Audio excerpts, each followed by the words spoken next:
nothing.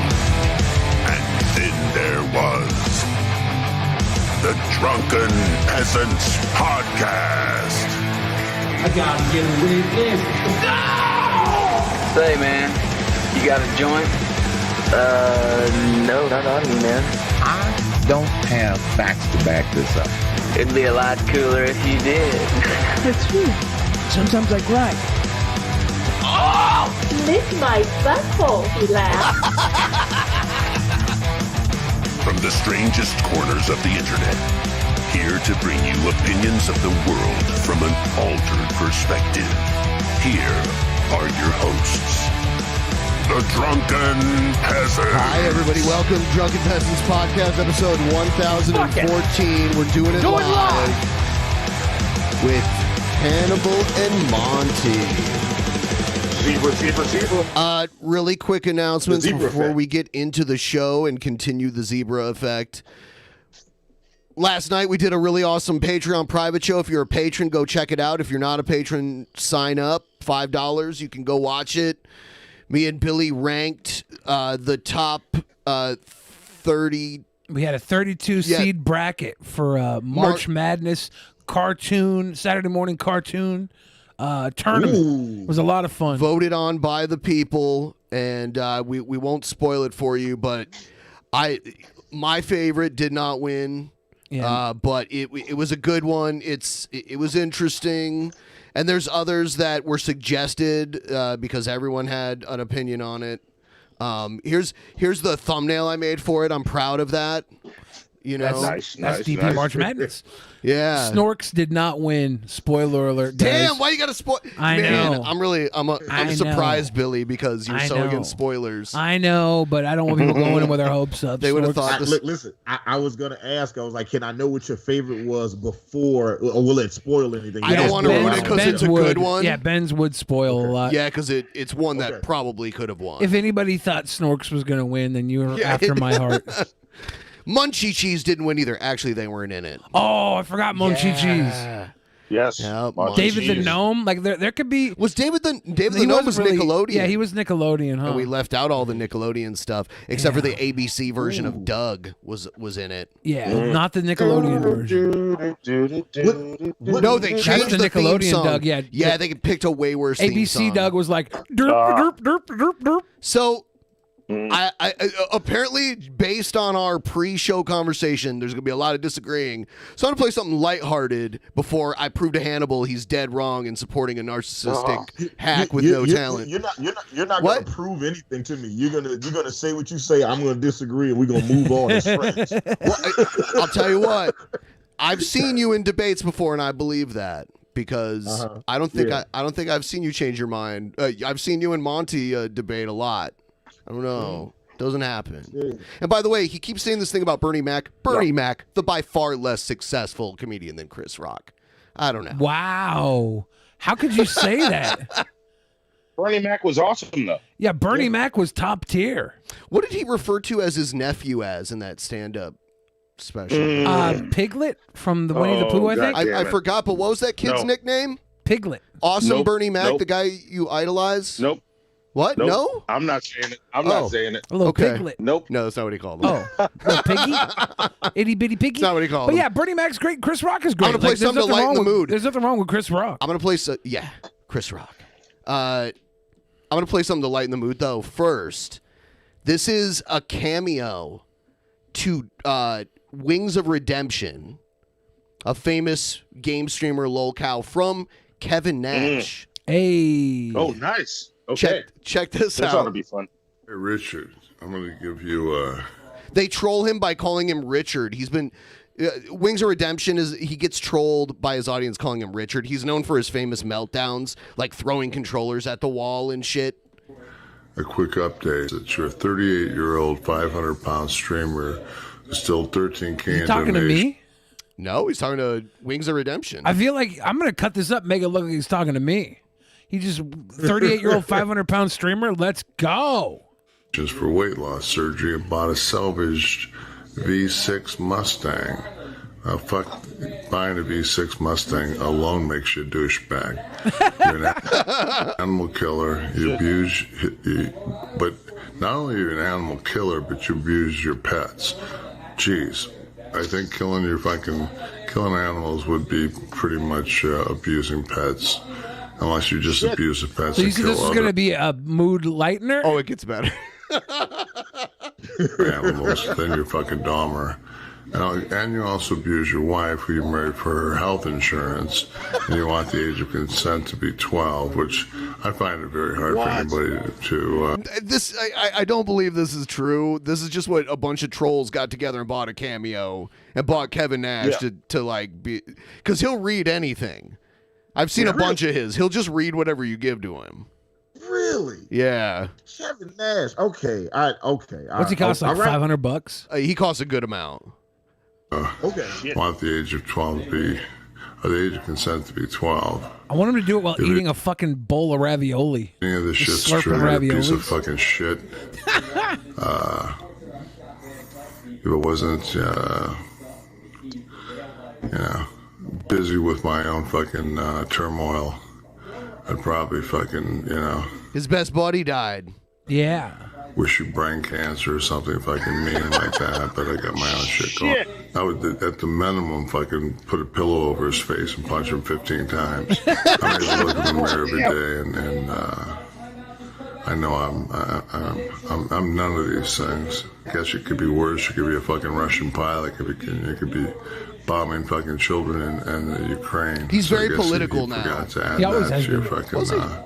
Yeah. Your portfolio. He was Big Richard, Daddy if you're a Cool. piece of shit, you're a piece of shit. It's kind of fucked up. He's from Detroit. He's been pro-labor. He's been Not even kind of fucked up. It's real Democratic. fucked up. I guess that's what you want to be. Somebody's got to be He played pro basketball in Europe. Couldn't quite make it in the NBA, but he played it in fucked Europe. up, right? Was he any good? Yeah, because he's really tall, and back then he was a lot skinnier. And then when he got into wrestling, he started doing steroids and got all big. You know what? I forget about like Kevin. I forget about Kevin Nash in his prime when he was like super athletic and like he was leaner. Like before he started having all like the fucking knee and back problems and shit. So Did he play for Tennessee in college or something? No, it wasn't Tennessee. It was, I think, Indy. Was it Tennessee? I don't know. It's one of those Eastern schools that's known for basketball. I thought it was Indiana. My guy was playing Super Shredder in Teenage Mutant Ninja Turtles 2: Secret of the Ooze, so It's like Kevin been Nash, around. like his strength as a wrestler was the way he looked. He wasn't the worst in-ring wrestler ever, but he definitely wasn't like the most amazing. He could have a great match if he was with a great opponent. Because he was really strong. Yeah. And that was helpful. He was an attraction. He was like a smooth fucking Andre. He was the only Andre good was smooth in his Kevin heyday Nash though in the match 70s. I remember was like one of the WrestleManias where he fought like Shawn Michaels. They had like that Friends main event. Yeah. And like that, I remember thinking that match was awesome. Well, that's And a then guy no who's other a 10 I've at ever- wrestling with a guy who's a 5 like at wrestling. Andre and Shawn Michaels could never have a match like Diesel and Shawn Michaels had. Well, that's because of the age that Shawn would have been able to wrestle Andre when he could barely Yeah, Andre walk didn't come anymore. up from that big wrestling era where wrestling was like more of a show. You know, Andre like, in the 70s where he could like do drop kicks and shit, he probably could have wrestled Shawn Michaels and it would have looked good. it's with. I think the size difference would be so crazy that Andre never would have like put someone that small. When over we in knew, his and day. by the way, I think today's the 35th anniversary at WrestleMania 3, and I'm pretty sure, or at least like this week. But when we know Andre from when he was like a really popular wrestler in WWF, he could barely walk at that point in his life.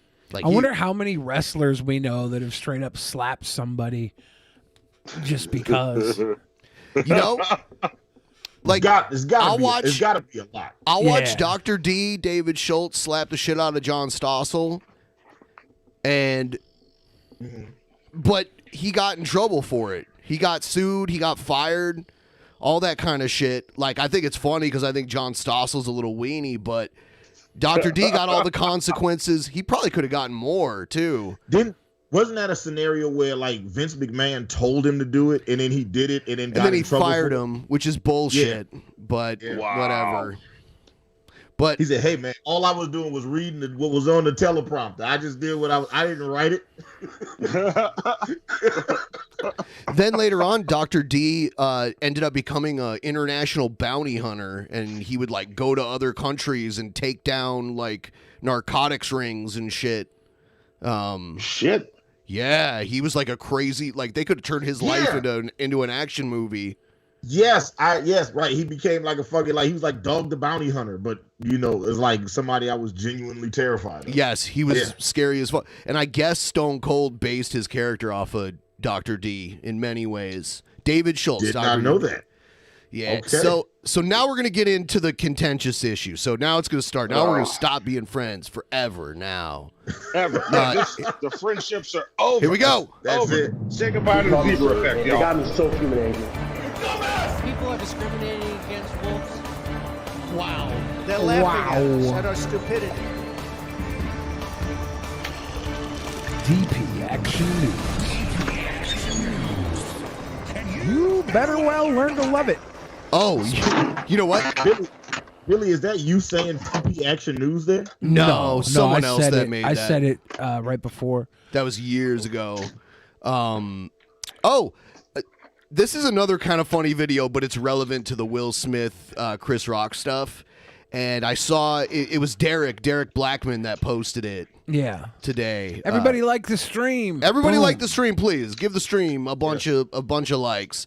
Check this out though. Like and share. Like and share. Listen really closely to it because this is a masterful edit of this. Okay. Yeah. Keep fucking my wife's mouth. I'm going to, okay? I'm going to, okay? Jada, I love you. Can't wait to see it. All right?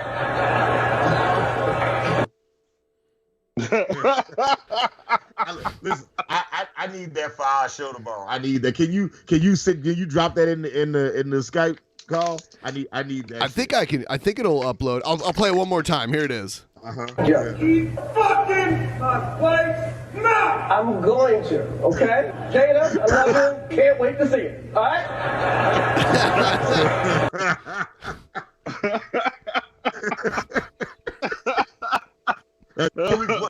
One more time. Okay. Yeah. Keep fucking my wife's mouth. I'm going to, okay? Jada, I love you. Can't wait to see it. All right? She's rolling her eyes and shit. Now, I want to show this video because this was posted by Jada Pinkett Smith. This is for last week. Streamlabs wasn't working for me. Do a short Ben. Oh, I don't have any more.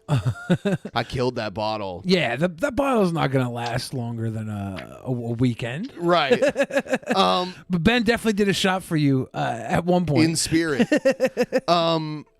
So she posted this 3 days before the Academy Awards on her TikTok. Listen carefully to what she says, and then we'll react to it. It's very short. Okay. I don't give two craps what people feel about this bald head of mine, because guess what? I love it. Okay. Is that just vibrato, or is she serious about that? Oh, I don't know. I don't know. That's a great question. She did say that though. That is definitely one of the clips that has been floating around. Is that she said that she doesn't care about how people react to her hair. Have you seen the comment Chris Rock made about her in 2016 when he was hosting the Oscars? I was watching the Oscars when he said, so the funny thing, I never miss the Oscars. Like every year I watch the Oscars. I watch it religiously. Big, huge movie fan. Love the night, all the pomp and circumstance that goes along with it. And then this Oscars was the first Oscars I did not watch. And then next thing I know, my girlfriend is like, "Hey, Will Smith slapped Chris Rock in the mouth." You jinxed us. You jinxed us. They were all on guard because you were watching. They were all being reserved because you had a watchful eye. You were the watcher. The one year I didn't watch it, and then fucking Will Smith slaps Chris Rock. Yeah, in 2016, Chris Rock said Jada Pinkett Smith was boycotting the Oscars. And he said, you were a fucking, you're on a TV show. What do you mean boycott the Oscars? He's like, that's like me saying I'm not going inside Rihanna's panties. We weren't invited. Right. Yep. Yeah. Very apropos, very accurate. Yes, because and she was mad that Will didn't get nominated for concussion, but he wasn't good. He wasn't that good in concussion. And he probably couldn't cause a concussion either, judging by his weak ass slap. I'm just saying. Slaps don't usually cause concussions. I mean, they could. You have to hit in a certain spot. You have to go for the. His aim was way off. Thud in the head. His aim was way off. His aim was perfect. He hit Chris Rock exactly how he wanted to hit him. Well, we do have to play this because obviously this is from back in the day, and everyone had thought this in the past because this is what Chris Rock does when he gets hired to be part of an award show. He takes the piss out of people in the crowd, famous people. A lot of the shit that he knows about them, they put out there themselves. And this was made fun of back in the day, kind of prophetic in a way. Sean Wayans. Thank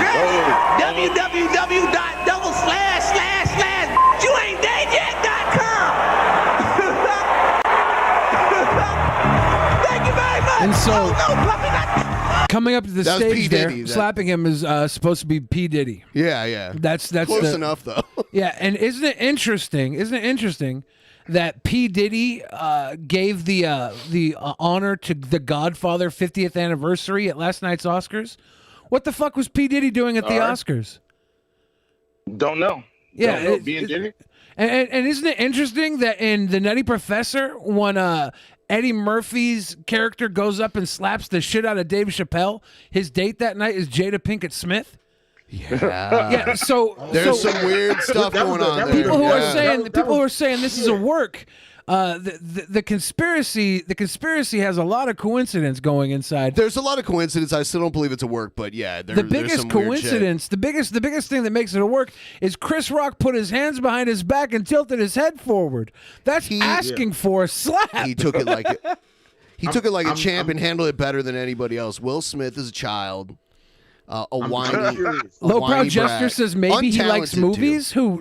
Who Sean And P. Hannibal, Combs? it doesn't matter how much you defend him. He's not going to call you and collab with you. There's no need to defend him. When has P. Diddy ever hosted the Oscars before, or presented at the Oscars before? Yeah. This was all a conspiracy to present what is the new turn. The new turn in social order is that it's okay to hit people over words. Can we get? That's what Hollywood's trying to sell you. Can we get? Do you think? Go ahead, Hannibal. I was saying, do you think that it's more likely to be a work that because the Oscars didn't stop anything after the slap, they just kept the show going? I don't think so. Or do you think that feeds into the conspiracy more? Because I've seen a lot of people, like when I first saw the video, I was out driving, and when I saw the video, my initial thought was, "Oh, this is fake. This is totally." A lot of fake. people thought that. Now, I think Chris Rock thought like, "Oh, we're gonna fake a fight now." I think maybe Chris Rock was thinking like, "Oh, he's coming up here and we're gonna like fake that we're about to fight or whatever." Yeah. And that explains his reaction, and also like the shock of it too. Like who you know. It is a surreal thing. I don't think it's fake, but yeah, a lot of the way people behaved could lend. And there's always people that think shit is fake. Does Chris Rock really want to sue the Oscars? He's probably I don't think he's going to sue the Oscars. He's probably got a job hosting the Oscars next year, already signed on for higher money because of what he did this year. Yeah, he handled it really well. I mean, if you could think of very well, excellent. Yeah. Here's Jim Carrey's take on it. The only way he could have handled it better was if he would have dodged the slap, came back around, right hook Will Smith in the head, gave him a fucking pile driver or a pedigree, probably a pedigree. Take the pedigree from Triple H now that he's retired, pin him 1, 2, 3 on the mat, have The Rock come in, cash in the 24/7. It's the only way he could have handled it any better. You know, it's really interesting There that you the go. day after Triple H retires, they announce that the Steiners are going to the Hall of Fame. Very interesting. Well, they're putting the young Steiner, they got the NXT title on him still, right? Like, that makes sense. Did unfold, and then what happened after? I was sickened. I was sickened by the standing ovation. I felt like Hollywood is just spineless, en masse. And it really felt like, oh, this is a really clear indication that we're not the cool club anymore. There was some question today about if anyone else had walked from the audience and done that, they would have been escorted out by security or maybe even arrested. The police asked Chris if he wanted to file charges. They asked Chris, do you want to file charges? And Chris apparently said no, he did not. He doesn't want the hassle. I'd have announced this morning that I was suing Will for $200 million because that video is going to be there forever. Is Jim Carrey whistle talking? Wait, what's that? He's got a bit of a whistle in his speech, doesn't he? Yeah, cool. He's getting old. He is old. I'm about to say that might just be an old age. And if Chris Rock decided that he wanted to press charges and sue, he would win very, very easily. Oh yeah, probably not 200 million, right? I don't know about 200. Well, it depends on the damages he could convince a jury that he's incurred as a result of this. I wonder how much insurance for the event would cover for that. He could talk about how it's a detriment to his reputation because of the virility of how much this thing has been shared. He could talk about how it could potentially damage his career reputation. And then he could have like emotional trauma, like worrying about being attacked again while he's on stage. But it wouldn't be an insurance thing because he'd be suing Will Smith, not the Oscars. Not the Oscars. Yeah, he said the Oscars allowed it to happen, right? Jim Carrey just said he'd sue Will Smith. He said if it happened to him today, he'd be announcing he was suing Will Smith for $200 million. No, he'd definitely be able to sue the Oscars, the Oscars venue as well, because then there should have been security in place to make sure that Will Smith couldn't have even gotten to. They shouldn't have let him stay there either. Okay, so just explain why. Like, I think you're being funny when you said you're pro slap because it sounds like. Oh, he's not. Okay. Hasn't he given out free slaps to viewers like they can cash in? Yeah. No, no, don't get it twisted. I am pro slap. Yeah, I'm absolutely pro slap. But I also recognize that if Chris Rock wanted to sue him or press charges, he could do all those things. Yeah, that's the whole thing about a slap. Like, there's still consequences. We're not saying it's free reign to slap. I think it's a very bad decision to slap. Well, I mean, you got to weigh out the opportunity cost. The opportunity is almost nothing. I don't know. There are lots of people that think because I hope fucking Chris Rock's next whole comedy special is about Jada Pinkett's lack of hair. It might be. Seriously. It might be. I'll tell you what, his fucking listen to this, Hannibal. He accomplished nothing. His objective was to get people to stop making fun of his wife, and now everybody's doing it. Dude, case in point, check this out. If you didn't see the Oscars, Chris Rock got himself in a hairy situation. He shined a light on female alopecia, while Jada's head shined a light on everything else. Chris was making fun of Jada's baldy, but seriously, how is Will supposed to get turned on if she has a woman's haircut? Now, I'm not saying that he's gay. Wow. He likes women, specifically ones that swim for Penn. Holy shit. All I'm saying is last night wasn't the first time Will fondled another man to make Jada happy. Okay. And Will's hand that struck Chris Rock was actually a metaphor for his relationship with Jada. Open when he wanted it to be closed. But let's be honest. Last night, Will Smith looked like he was from the streets of Philadelphia. And Jada looked like she was from the movie. After all that drama, Will Smith still took home an Oscar. I'm talking about the award, not a Mexican guy to fuck his wife while he watched in the corner.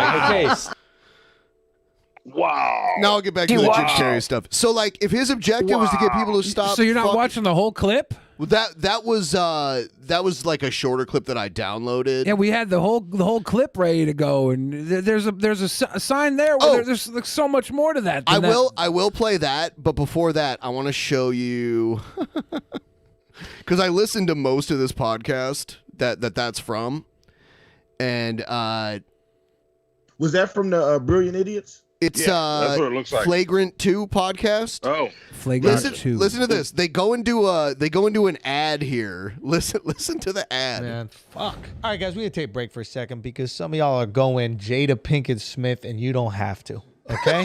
Here's the reality. It's baldness medication. Wow. Some of you would go and Jada Pinkett Smith, and you don't have to. As fellas, we have a choice. If we want to keep the hair on our head, now we have that. Okay, anyway. Yeah. Wow. Some of you were going Jada Pinkett Smith. Fuck. Don't feel bad for Chris Rock, okay? He was. Hold on. I am tired of people not award, not a Mexican guy to fuck his wife while he walks in the corner. Okay, you gotta chill though. Now to clarify, Will won the Oscar for Best Actor. People were saying it was for the Lifetime Achievement Award, and no, that's not it. That Oscar goes to the plumber that unclogged Jada's shower drain.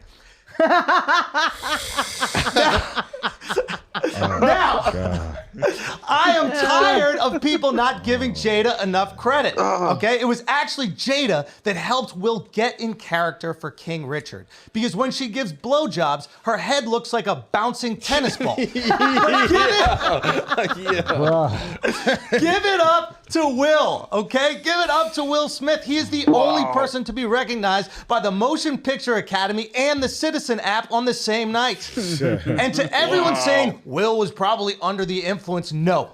Okay, he doesn't drink or do drugs. This is the only time he's ever smoked a rock in his life. Now, wow. Don't feel bad for Chris Rock, okay? He was finally part of a hit white people will watch. Oh my God. Give Chris Rock some damn credit, okay? He took that smack like a champ.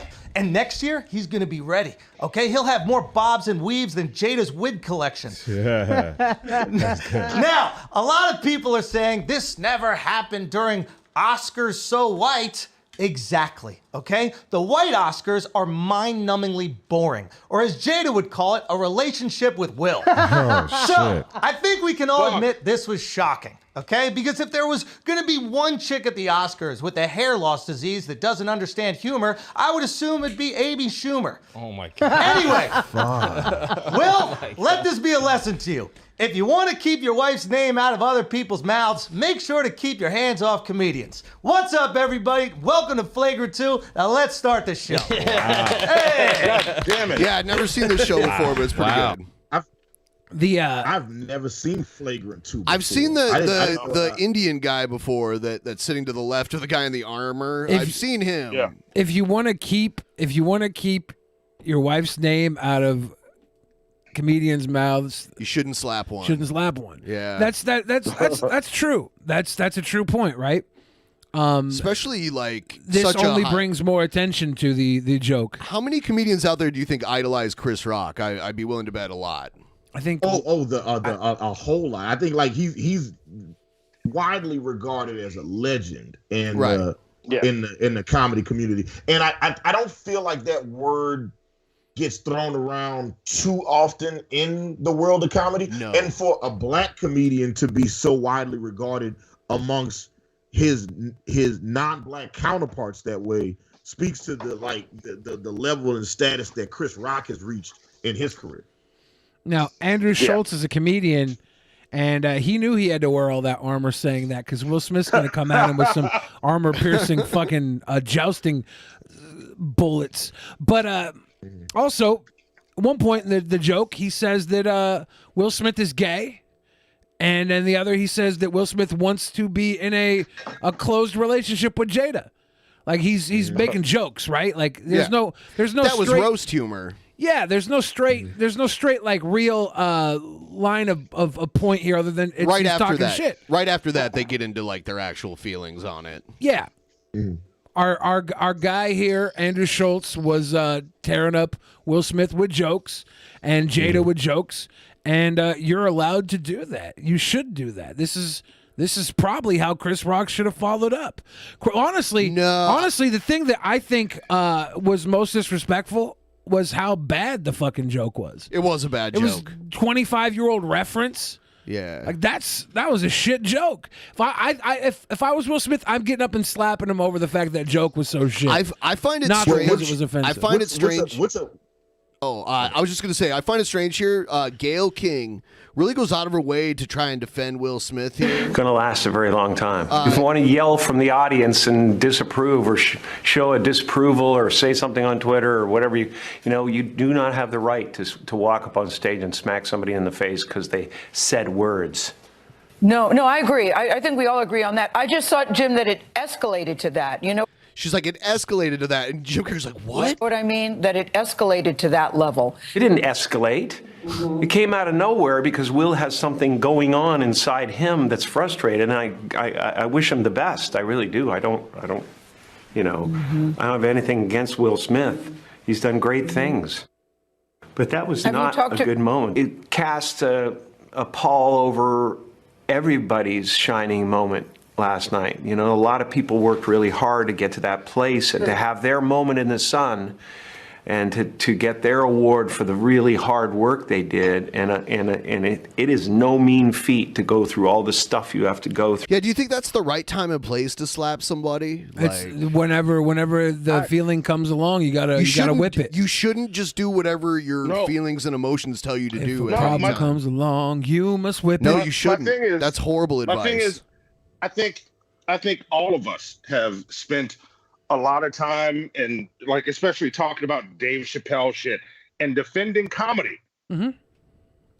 So what he said was a joke. Yes. And it didn't even punch that deep. So if we're upset that people are coming at Dave Chappelle, we should be upset about this. And Will Smith responded with physical comedy. It wasn't comedy. I don't know. I thought it was pretty fucking great. I laughed my ass off. Yeah, it's funny because it's stupid that it happened. Don't get me wrong.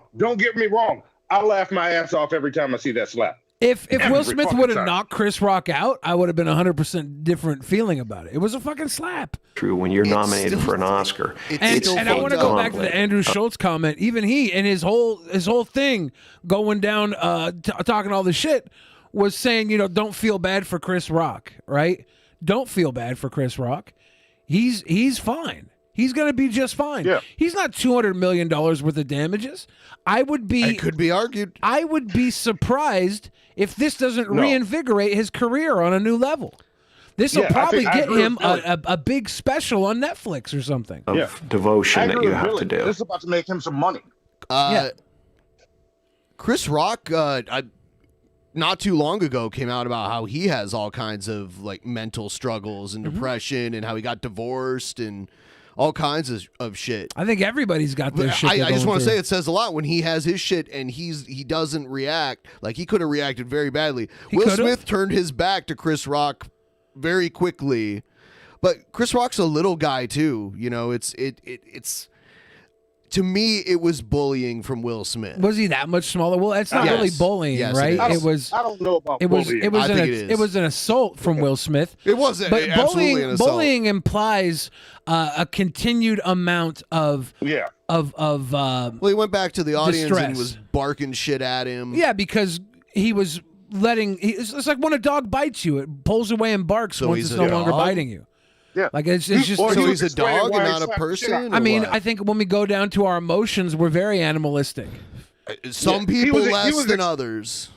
He was explaining why he slapped the shit out of him when he went back to the chair. Some people have better control over their emotions. Yeah, but I don't see bullying there.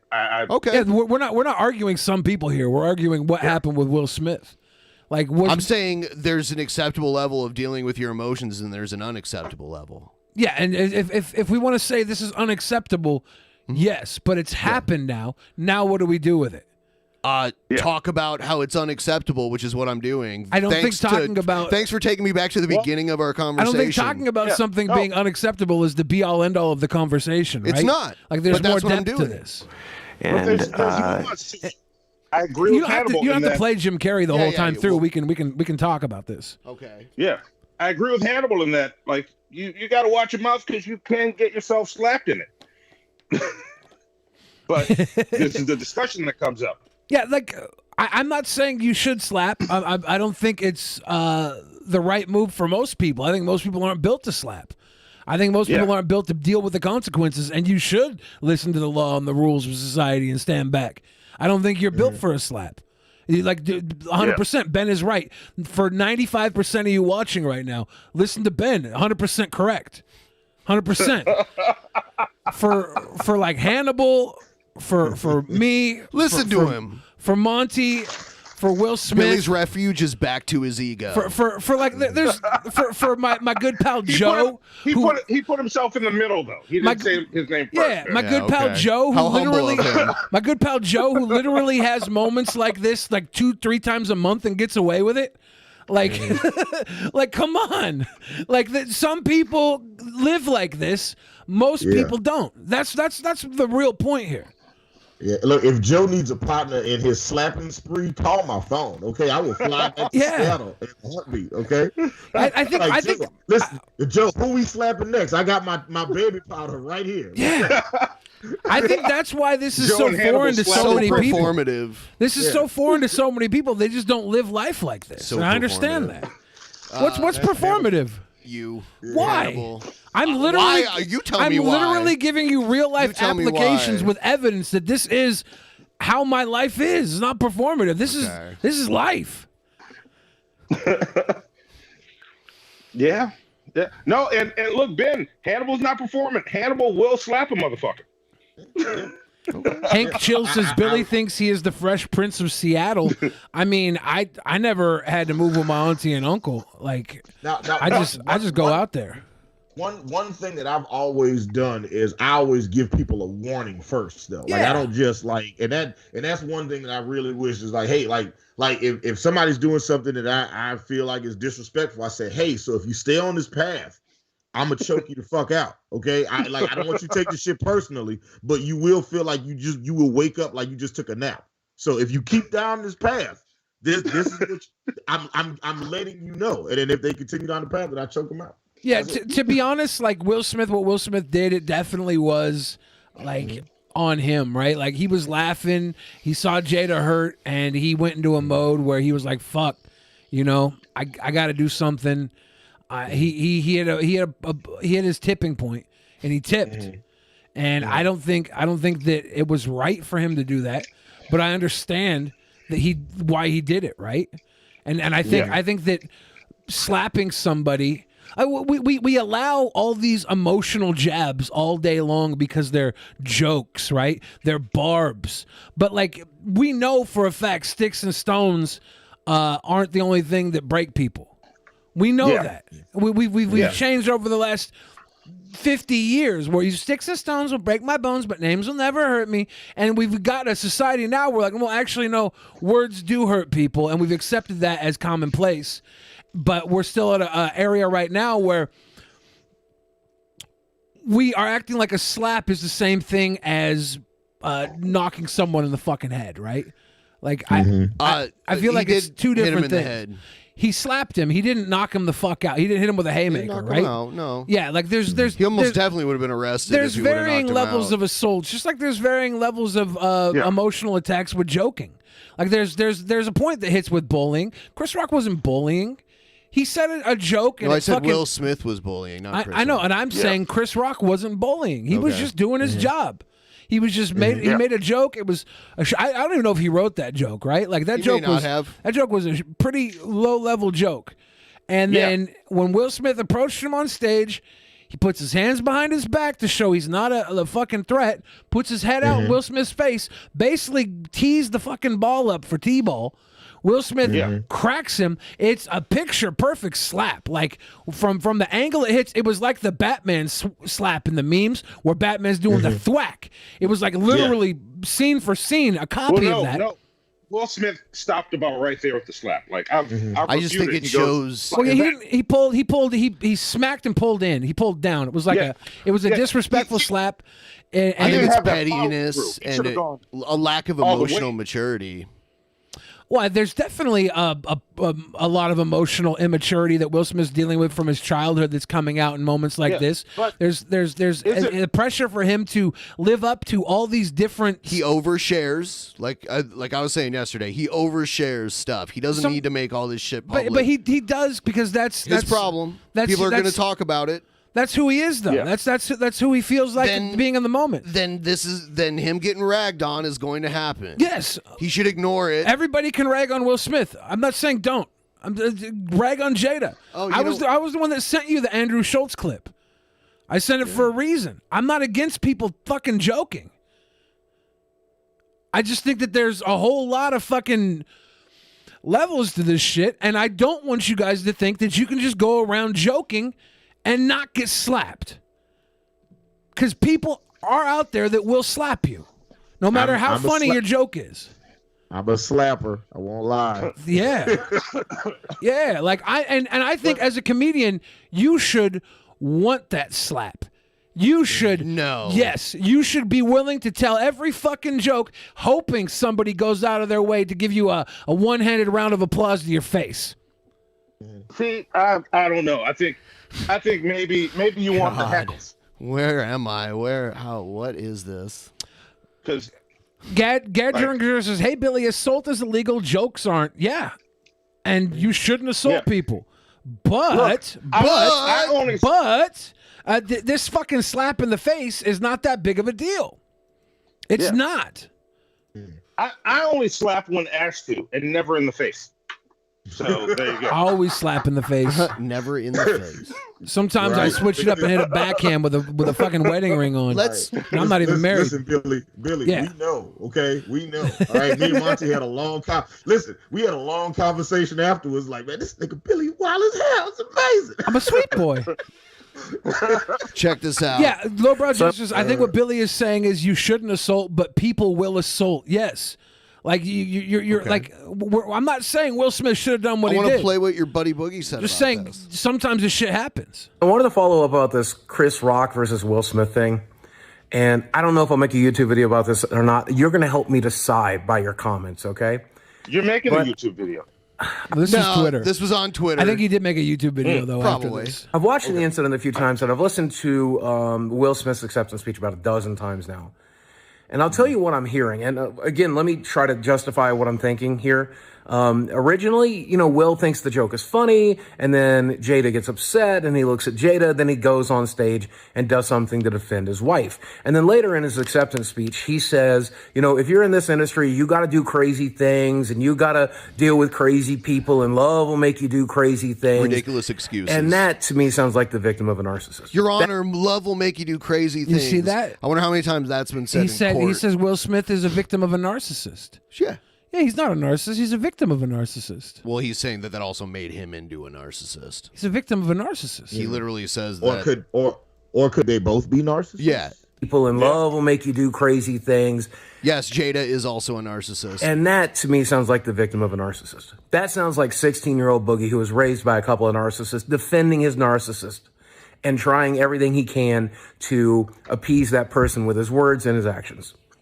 And I think that's the situation. We already know that Will Smith is in a terrible marriage, right? They've been open about that, right? He's locked in this terrible marriage. I don't know why. He has every ability and right to walk away. He loves her. But that is, to me, just more further evidence that things are not right in the Smith household and things are bad. And it's open relationship, so he gets to walk away and come back to it, right? That's the big thing here. They're in an open relationship. Will Smith gets to walk away, and then he gets to come back and be the family. He's never going to walk away from family anyways, and he probably isn't going to find any woman he wants to marry outside of Jada. So like he's kind of locked in this for one, convenience, and two, it's like if it's open, he can just go and fuck the same guy that's fucking Jada if he wants. You think that happened? Probably. Like before all this happened, like 10 years ago, I was in Hollywood and I ran into this guy and he was like drunk. He's like, dude, my friend fucked Will Smith. Like a guy. He's like, Will Smith's gay. And I'm like, he had no reason to lie, right? And I was like, that makes sense. Like Will Smith is down low. That makes sense, right? He had no reason to lie, but the story could be total shit, right? Could be, but this is the same time period where people were like, dude, Kevin Spacey took advantage of this waiter friend I know. It's like the same circle of talk. It's like, well, I think there are Hollywood, and plus look at Hollywood 50 years ago. Marlon Brando, James Dean, all these fucking guys were gay sexing each other. I don't think things have changed in the last 50, 60 years. I think aren't there like stories like that about Sinatra floating around too? There might be with Sinatra. I'm not sure. Anyone can create a story about it. No, Marlon Brando's not created. He like he like hate fucked James Dean. Like it was he bully fucked James Dean. This is like Hollywood was very much gay, and I don't think it's changed that much over the last 50 years. But if I'm not, I'm starting to feel bad for Will.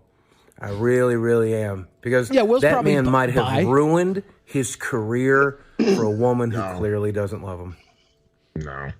His career is going to be fine. I think she loves him. If nothing else, the Church of Scientology isn't going to let anything happen to Will Smith's career. You know, like when Michael Bay decides to make Bad Boys 5, he's still going to he's going to be like, oh, we won't let these rapists and this person and that person be on the set. But like all these people could stay, but Will Smith has got to go? Nah. Will Smith is not officially Scientologist, right? He's just Scientology adjacent. I think he's always been adjacent. One of his earliest comments he made was, he's like, I couldn't become Scientologist. My grandmother would roll over in her grave. So I always thought he was I didn't know that he might wasn't. he might be in the closet Scientologist, and he's just saying that to keep his like Baptist audience, right? Like the religious audience of America. Here's someone's opinion that matters a lot on this issue.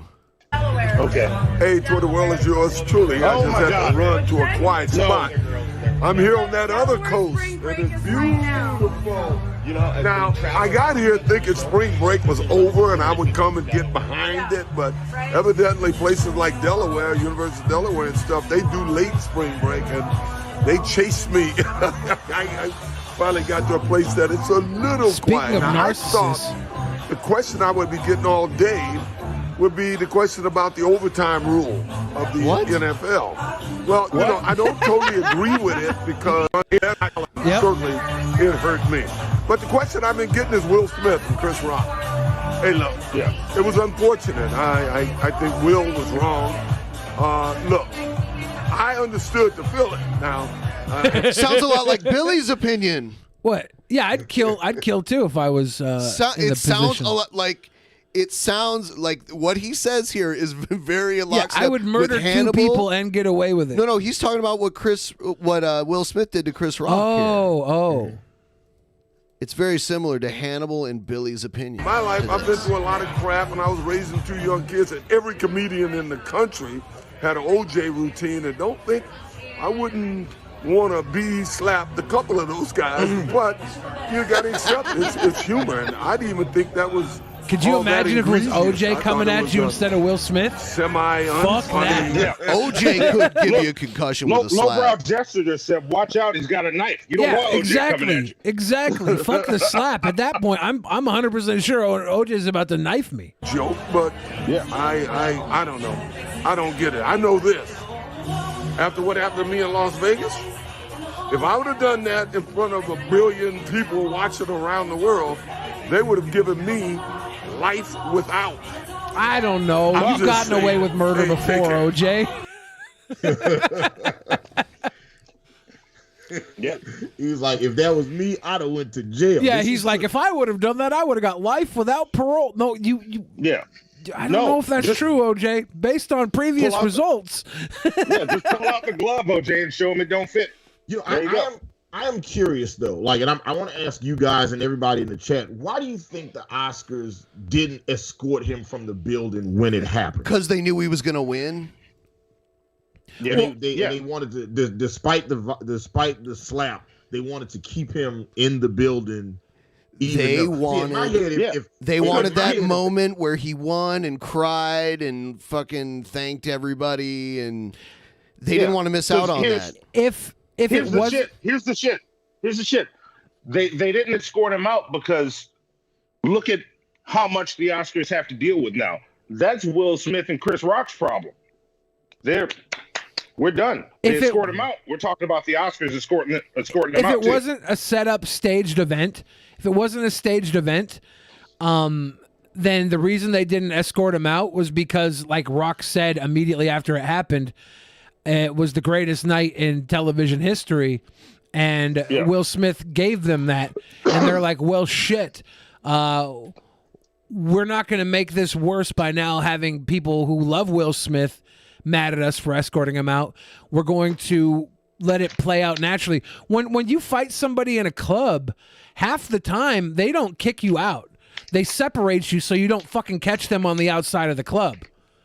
There's a separation point to let you cool down and chill. Like it's so kicking Will Smith out only escalates the tension level on premise. But Ben Pye, you are of the opinion that because they knew he was going to get best actor, they were like, well, we can't kick him out. Like in my head, I'm like, in that scenario, they'd be like, shit, we got to hurry up and change who wins the best actor now. I don't think they can do that. I think there's some legal red tape. Someone's already counted them. Everyone would have to agree to lie about it. Yeah. There's a lot of people involved in voting for that. So the Academy Awards, remember when Marlon Brando sent the Native American woman up to accept his award? Yeah. She wasn't even Native American, right? She was just dressed as a Native American or something. Maybe. I don't know. She said that that John Wayne tried to attack her when she got off stage, and 6 security guys had to hold him back, right? Mm-hmm. So shit gets wild at the Oscars. This isn't the first time. That's one other example, and they didn't get to the stage, and nothing happened. Yeah, because this is John Wayne attacking a woman. Will Smith walked up slow, gave a little slap, and then Chris Rock was like, "What the fuck?" And then Chris Rock said, "Well, that was the greatest night in television history." Oh, she was Native American. I had heard that she wasn't actually, but I guess she was. How can he slap? How can he slap?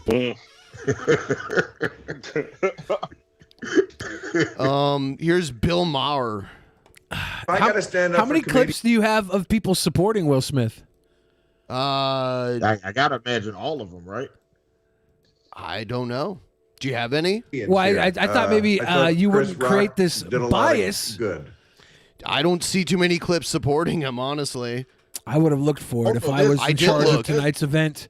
I would have looked long and hard.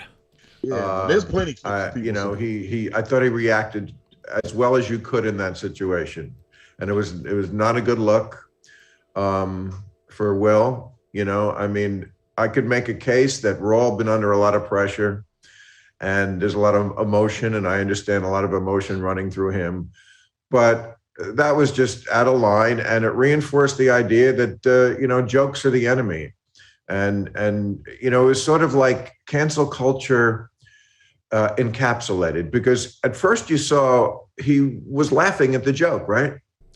This is what happens a lot to cancel culture now, because the death to cancel culture, because the majority of the people out there are like, you can't just cancel somebody or slap somebody for a joke, right? Is like that's the base majority right now is saying that.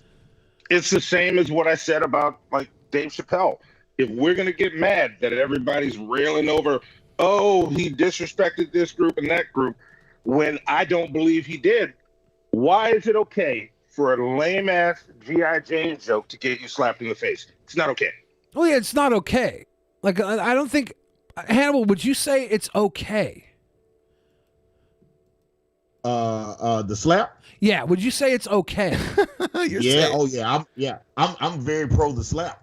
Yeah. See, at least you know what? At least Hannibal can go all the way without doing what Billy's doing. I'm also pro the slap. I'm not saying you're on both sides. Yeah, a bit. No, I'm not on both sides. You're on both sides. I'm saying, do what you want to do. Be aware of the consequences, and pay the fucking price. Do the time to do the crime. Fucking Will Smith made that choice, and I think for a lot of people, you would choose not to slap, and those of you that would, you understand, you're willing to pay the price. Yeah, and I think there's a lot of scenarios how that plays out where Will Smith doesn't slap the person telling that joke. Like I think there were a lot of things that had to be specific in order for that to happen. Like I think, I had heard people make the argument, it's like, oh yeah, if that had been D.L. Hughley or Dave Chappelle, he wouldn't have slapped them on stage. And I tend to agree with that. I think if that was Terry Crews or somebody had said Dwayne The Rock Johnson, would he have slapped him? Absolutely not. I don't believe that. I don't. Yeah, so he's gonna pick on someone smaller than him. Yeah, but I also think that Chris Rock specifically makes that joke about Jada and Will because he feels like with their proximity of their relationship, he can get away with that in that instance. Someone else made a joke about them earlier too. There was one of the women that was hosting. She made a crack at Jada banging other dudes. Who was it? I can't Amy remember. Schumer, Wanda Sykes, or the other one? The other one. I don't remember who the other one was. I didn't actually watch any of the Oscars other than Will Smith's acceptance speech, Puff Daddy giving The Godfather an award, and Will Smith and the Jada joke and up into around it, slightly before and slightly after. I do want to see The Rock host an award show soon, and then make a joke about Kevin Hart, and then Kevin Hart come up and slap the shit out of The Rock. You're on the list, and looks like Jada approved you, so you get on up here. Get on up here. See, it was that. Wait, what was? Wait, Yeah, what was we what was didn't see who it was. Do we know who hold it on. was? I'll get it up on this. Was Whitney Cummings hosting? No, it wasn't Whitney Cummings. Will Smith's son basically broke all of Will's teeth with a golf club. What? What? That's unfortunate. I don't believe that's true unless I see something to back that up. Will Smith's teeth look fine, so I don't know if he got veneers or what. Here. Her. Will Smith, Is that Regina you're King? married, but you know what? You're on the list, and looks like Jada approved you, so you get on up here. Get on up here.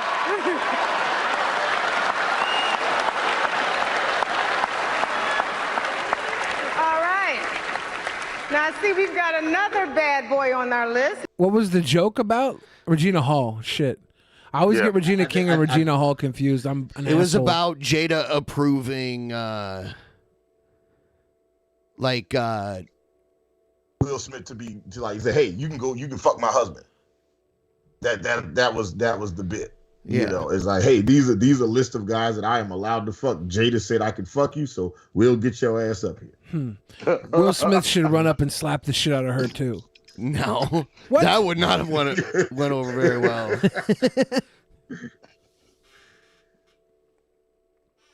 I have a poll up right now too on the slapping situation.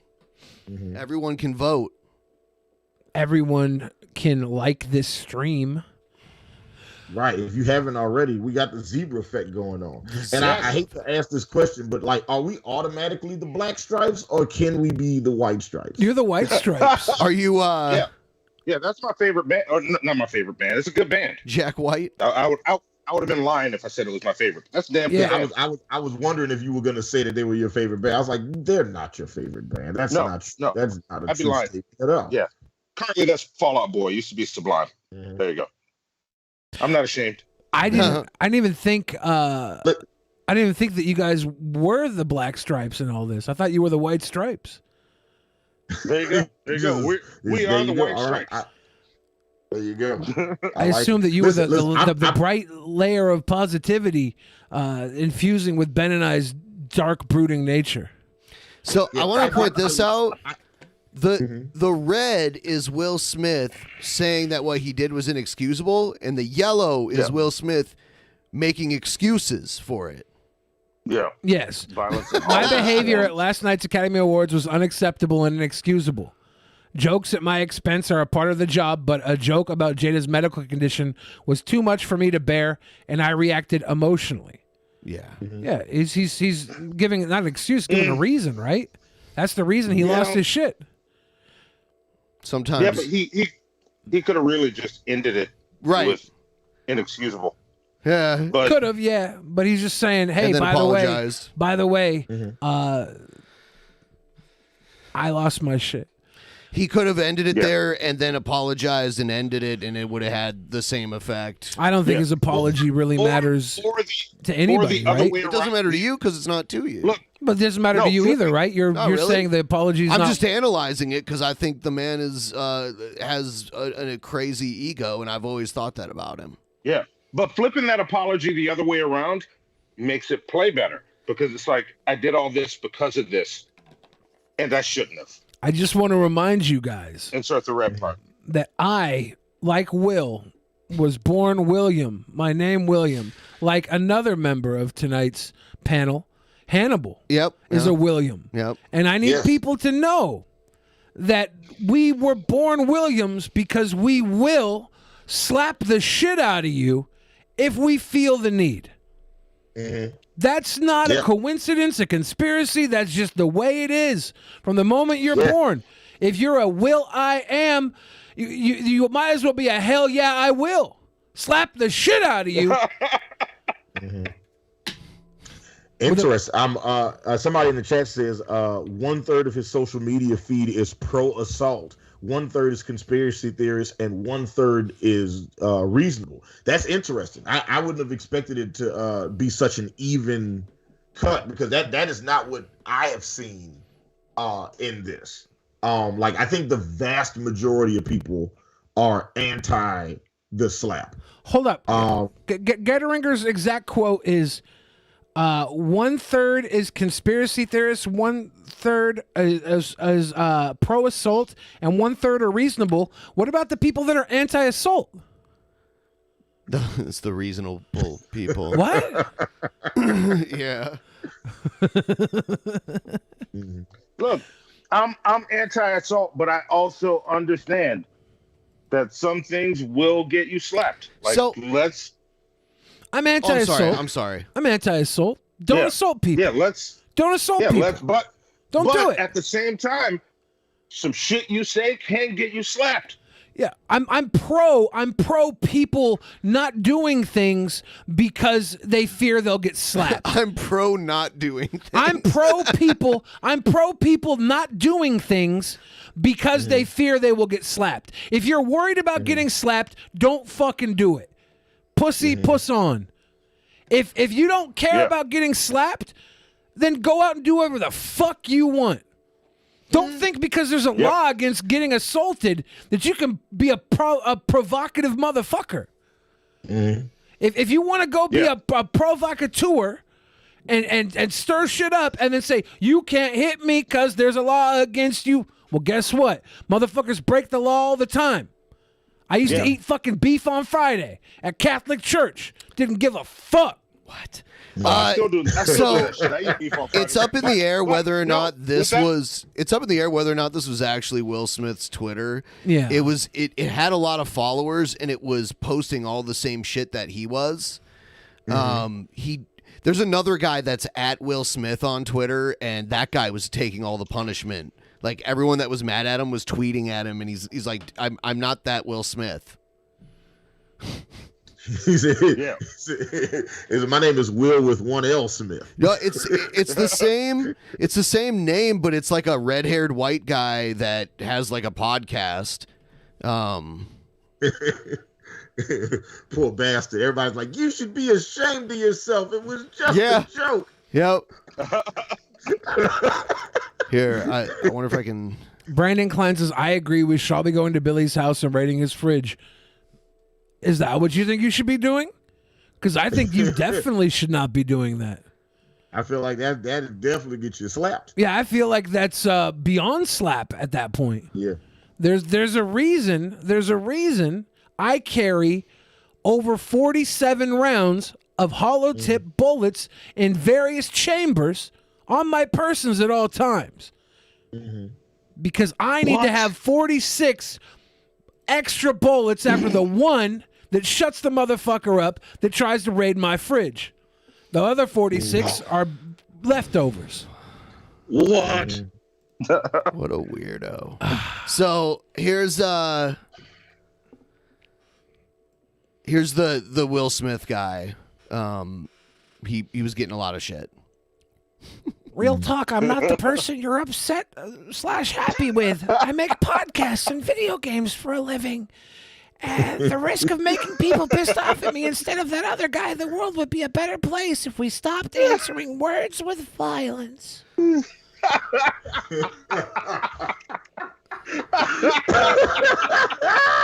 People are still tweeting at him as if he's Will Smith too, by the way. Even after he's like, I'm not that person. There's people like, because people are dumb. Yeah. People are so you fucking didn't tag dumb. the right person.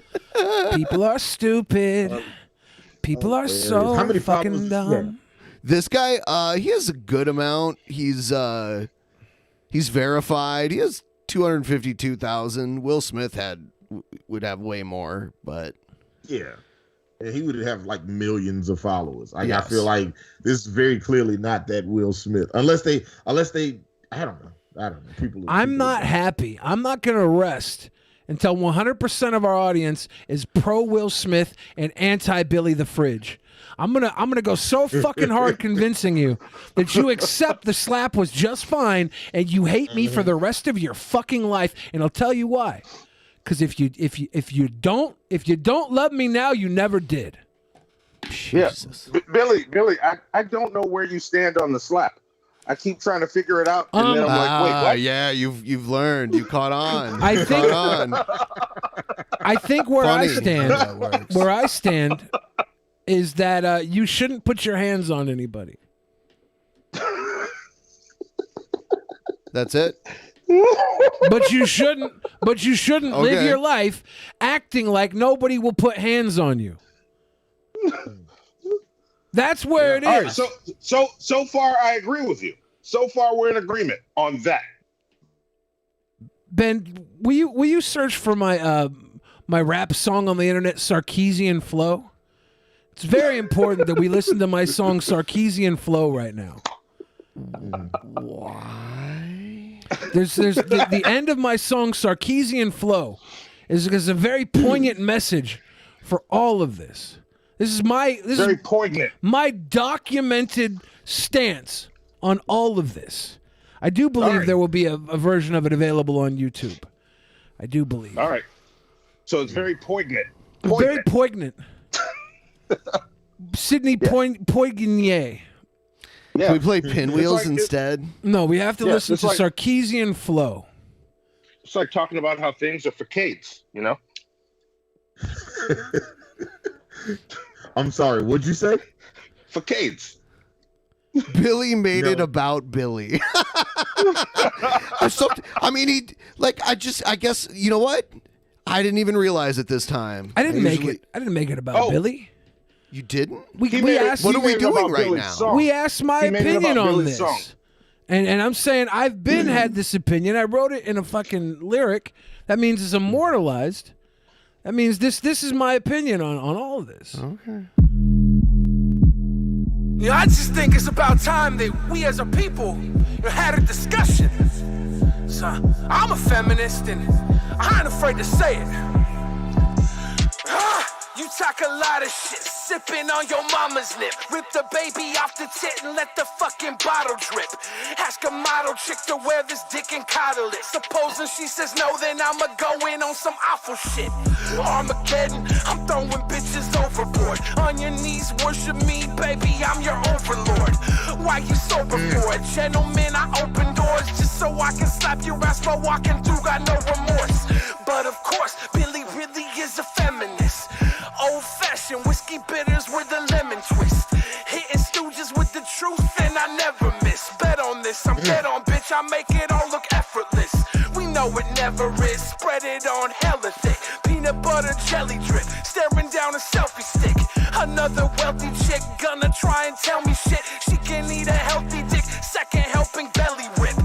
Double chocolate chip, that cookie on a hot burner. A couple rocks will turn a rookie to a top earner. You go a lot further, too far is not murder. A lot lesser, I go Brock Lesnar or Brock Turner. There ain't no take backs, you get your legs snapped. Leave you gripping bars, sitting in the cage trapped. Get your face slapped, nowadays they stay strapped. Money over bitches, now we bitching over wage gaps.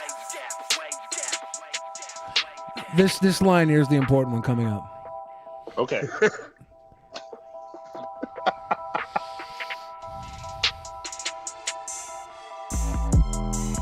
Keep your hands to yourself. Putting hands on me could be bad for your health. Keep your hands to yourself. Putting hands on me could be bad for your health. That's where I stand. That's always been my position on this. Keep your hands to yourself. Putting hands on me could be bad for your health. Facts. Quick question. You could have just dropped that bar, Billy. Yeah, but why we have to listen to a whole song? That was a dope ass song. You didn't have to. You didn't have to. No. Listen. Billy had to play that song because it fucking slaps, and that's what we're talking about right now. We're talking about shit that slaps. I slapped you all with that slap. No, but I don't think you should hit people because they'll fucking hit you back. So Zoltan, something bad happened to him, right? I mean, his girl had already tried to fucking lick my inner sides. I'm just saying. And then Joe harassed him for months on end. But it wasn't bad for his health, technically. Sure was. It was bad for his. It was bad for his mental health. He lost me as a friend. He lost me as a friend. Can I get an alternate version that's where you say it's bad for your mental health? That's heartbreaking. That's heartbreaking right there. He was like, "Hey man, you cool as fuck. I'm gonna step into the other room for like 5 seconds. Hope nobody makes out with my girl." Little did he know. But you know what, Billy? You did not instigate the romance. Okay, you just received. Yeah, right? I was the Chris Rock in that situation. I didn't even tell a joke. I didn't pick on man's wife. I just walked in, handsome and tall, and that all happened. He wasn't even short. He was like 6 foot tall. He was 6 foot tall. I was just happened to be taller. So what happens? Your wife gets drunk. She tries to make out with a taller man. I can't help that. Yeah. I can't help that. You can't help that a pecking order was established and he was at the bottom of that. Okay, there's nothing that you can do about that. It's the law of nature. Keep your hands to yourself, guys. Yeah. I mean, I don't support keeping my hands to myself, but I support everything else you said though. Well, I mean, like I said, you know, if you want to go around slapping people, just accept the consequences. Yeah, and that's hey, every time I slap somebody, I accept the consequence. I say, oh shit, this might be the day I go to jail. Exactly. If Will Smith would have gone to jail, Will Smith would have lost his Oscar, any of that, I'd have been like, that's on Will Smith. That's actually what me and Monty use our show earnings on. It's just bond money for me. Just Oh man, when I was working for the billionaire, he had bond money for all of us. Of course. He was like, whatever you do, I'll bail you out. And we're like, whatever. He was like, as long as it's on camera. Shit. Okay. Roger Wilco says, slap me, Billy. Nah, you're not going to get intimacy that easily. You got to earn it. You got to earn it. You can't just catch these hands because you want them. Oh, dude. You know what? I just remembered at different locations this week, Dick's is selling burgers for 19 cents a burger. Yeah, I saw that today. Yeah. I got an ad. Oh, motherfucker. Yeah. How long? I'm coming to Seattle. It's only like tomorrow it's the one out near where I live. Yeah, I'm trying to remember where I saw the ad. It was probably on Instagram.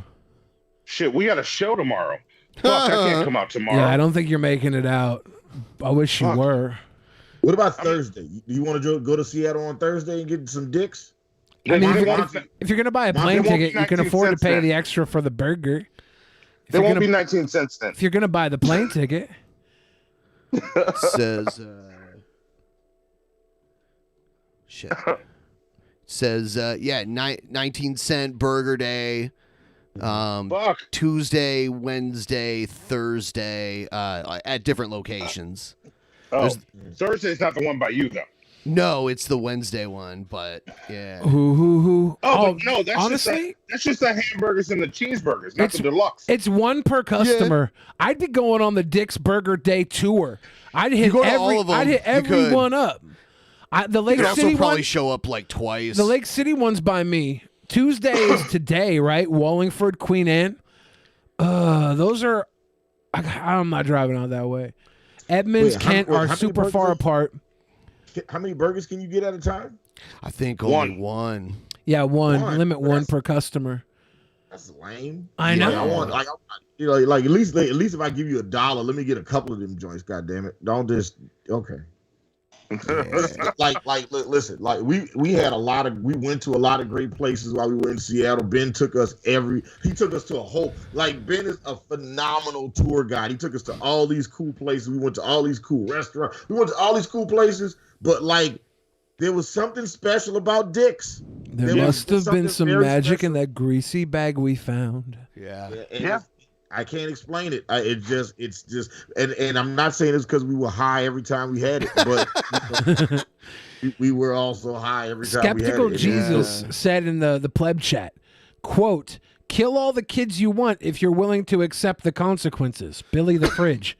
No, I didn't say that. You could say that to like pretty much any crime, though. Exactly, but I didn't say that. And I think equating killing kids to slapping an adult, they're not equated, are two completely different things. And you'd be a psycho to insinuate that they're the same. But seriously, it's questioning. Like, okay, your thing is, well, do something if you're willing to accept the consequences. Yeah. So you're saying if someone is willing to accept the consequences for killing a kid, then they can do it. I would say no, don't do it. Okay, and you would say the same, but you will also say do it.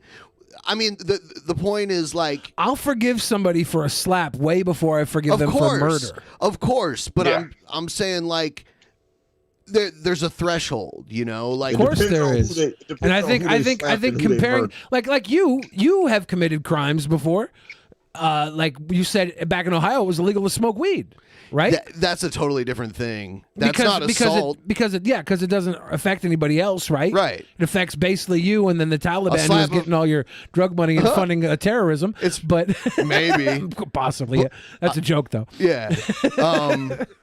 But yeah, that's I have like committed crimes before. That's not assault. That's not like slapping someone. Yeah, and there's a victim in that crime. I don't feel like there was really a victim with Chris Rock either. There's a victim in every crime. Yeah. Did you just say there's no victim in weed and then say there's a victim in every crime? Well, in every like assault crime. I'm sorry. Yeah, and I feel like the slap was a net positive for everybody involved. Like Chris Rock got the line of the night after that, calling the greatest night in TV history, and he got to be a part of it. Sucks. Okay, and not only this, he got to be the part of it that nobody is like, you were in the wrong, right? Will Smith was in the wrong. The Academy was in the wrong for not kicking him out. Some people are like, you know, if I was Chris Rock, I would sue for $200 million or call the cops, right? But we know that's not the way that most people think. Maybe most people think about calling the cops when they get slapped. Maybe. No, I don't think that. If I told a joke, and like especially somebody that I'm even kind of close to as a friend, walks up and slaps me, I'm not calling the cops on him. We're going to talk about it, especially if I'm on stage and I got to do a Chris Rock. We're going to talk about it after. We will have some words, and it's going to go where it goes, but I'm not calling the cops on it. I'm just not. I'm just not. People keep saying I'm flip-flopping, and I'm not sure that I'm flip-flopping. I feel like you've been fairly consistent. You said that you are against the slap in the sense of like it's not right to put your hands on somebody. However, shit you say might get you slapped. Yeah. I feel like you've been very consistent with saying those two things. And those two things are not like mutually exclusive ideas. Yeah, I'm trying to see exactly where I'm flip-flopping. I think that you guys claim I'm flip-flopping aren't seeing like that you can come from the idea that I don't agree with him slapping and as a response to whatever, but I understand it and it happens, and you should like expect to get slapped at all fucking times if you're talking shit to somebody. You should expect that. Comedy is all about the audience, and when you target one person in the audience, you might be targeting the wrong fucking one. That's unacceptable if they're at a comedy show. Here's the thing, like what Chris Rock said was not that far across any line. Yeah. And and here's the thing. As the comedian, you're not in charge of what's right or wrong. The audience is. Yeah. If you go to a fucking comedy club, especially if you're sitting like right up front, you should prepare yourself to be made content of. I ruined an entire night at the comedy club, me and Joe, because they started making fat jokes at me, and I fucking flared back at all the comedians. You didn't slap them, right? Oh, no, I didn't need to. Well, there you go. I didn't well, there need you to. go. Well, there you go. Thank you for proving my point. Well, I mean, but yeah, you have self-control. You acted like an adult. You were funny, and you struck back. You used your fucking words because you were good at it. I think the comedians didn't would have fucking- rather I slapped them because they would have had an easier night. I think you're assuming a lot. They would have had the moral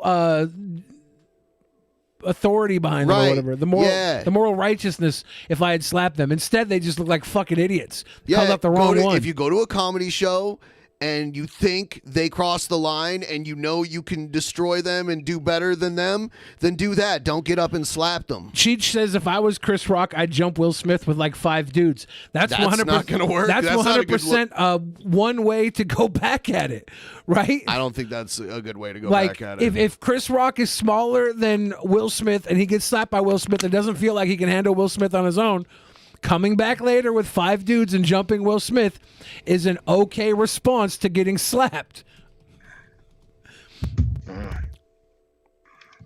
You have to be able to accept that there's consequences for your actions. Yeah, I don't see why this concept is so hard for people to understand. Some shit you say might get you slapped in the mouth. You just want to slap people. I like. Oh, for sure. Oh, No. for sure. Yeah. For sure. Yeah. For sure. So Chris Rock is 5'8", 168 pounds, according to the internet, which could be wrong. To the internet. But it seems about right because he's really thin. And what is Will Smith? 6'2", 220, something like that. He's significantly bigger. Yes. And younger, too. Chris Rock's like 57. In Will's Chris Rock's 53. prime, his most successful role was a crackhead. Yeah. It says and Will's see, this is- 6'1". This is where I'm about to disagree with Ben. You're about to go that bullying route, aren't you? No, I was just comparing their size. Okay. I don't think All right. I don't think Will Smith would have done that to someone his own size or bigger. That's fair. Cheech, That's fair to Cheech says, say. Billy, what should you expect to happen if you slap someone? I should expect to have to deal with the police. I should expect to have to deal with them retaliating and beating the shit out of me. I should have to expect. Expect that they will have people come and jump me. They might hit me with their car. They might shoot a fucking missile at me. Like anything. Like I'm not saying go out and choose violence because violence begets violence. But when it happens, let's not be like, oh, this guy's he's a fucking psycho, narcissist, murderer, O.J. Simpson killer. I thought Will Smith was a narcissist before he did this. Like this did not change my opinion. I think diagnosing people with conditions like this is obviously not like. It's not it's not a professional diagnosis. Definitely not. Yeah, like the narcissist is someone who personal qualities include thinking very highly of oneself, needing admiration, believing others are inferior, and lacking empathy for others. And I think that, we're all guilty of that at some levels. What did you? I mean, have you just said anything? Yeah, all the narcissistic behaviors. Okay. Read them out one more time. I'm trying to see how many boxes I checked just now. Just say it Thinking again. very highly of oneself, needing admiration, believing others are inferior, and lacking empathy for others. Okay, well, see, I don't have all those things. I just have most of those things. And they say to see a doctor if you struggle with work or personal relationships and feel overwhelmed with sadness. So Will Smith, I don't know about the sadness part, but he did cry a lot too. What he did was he went to a work event, and the fact that he struggled with personal relationships affected his work, and then he cried all night. So it sounds like Will Smith fits that description pretty close. Maybe.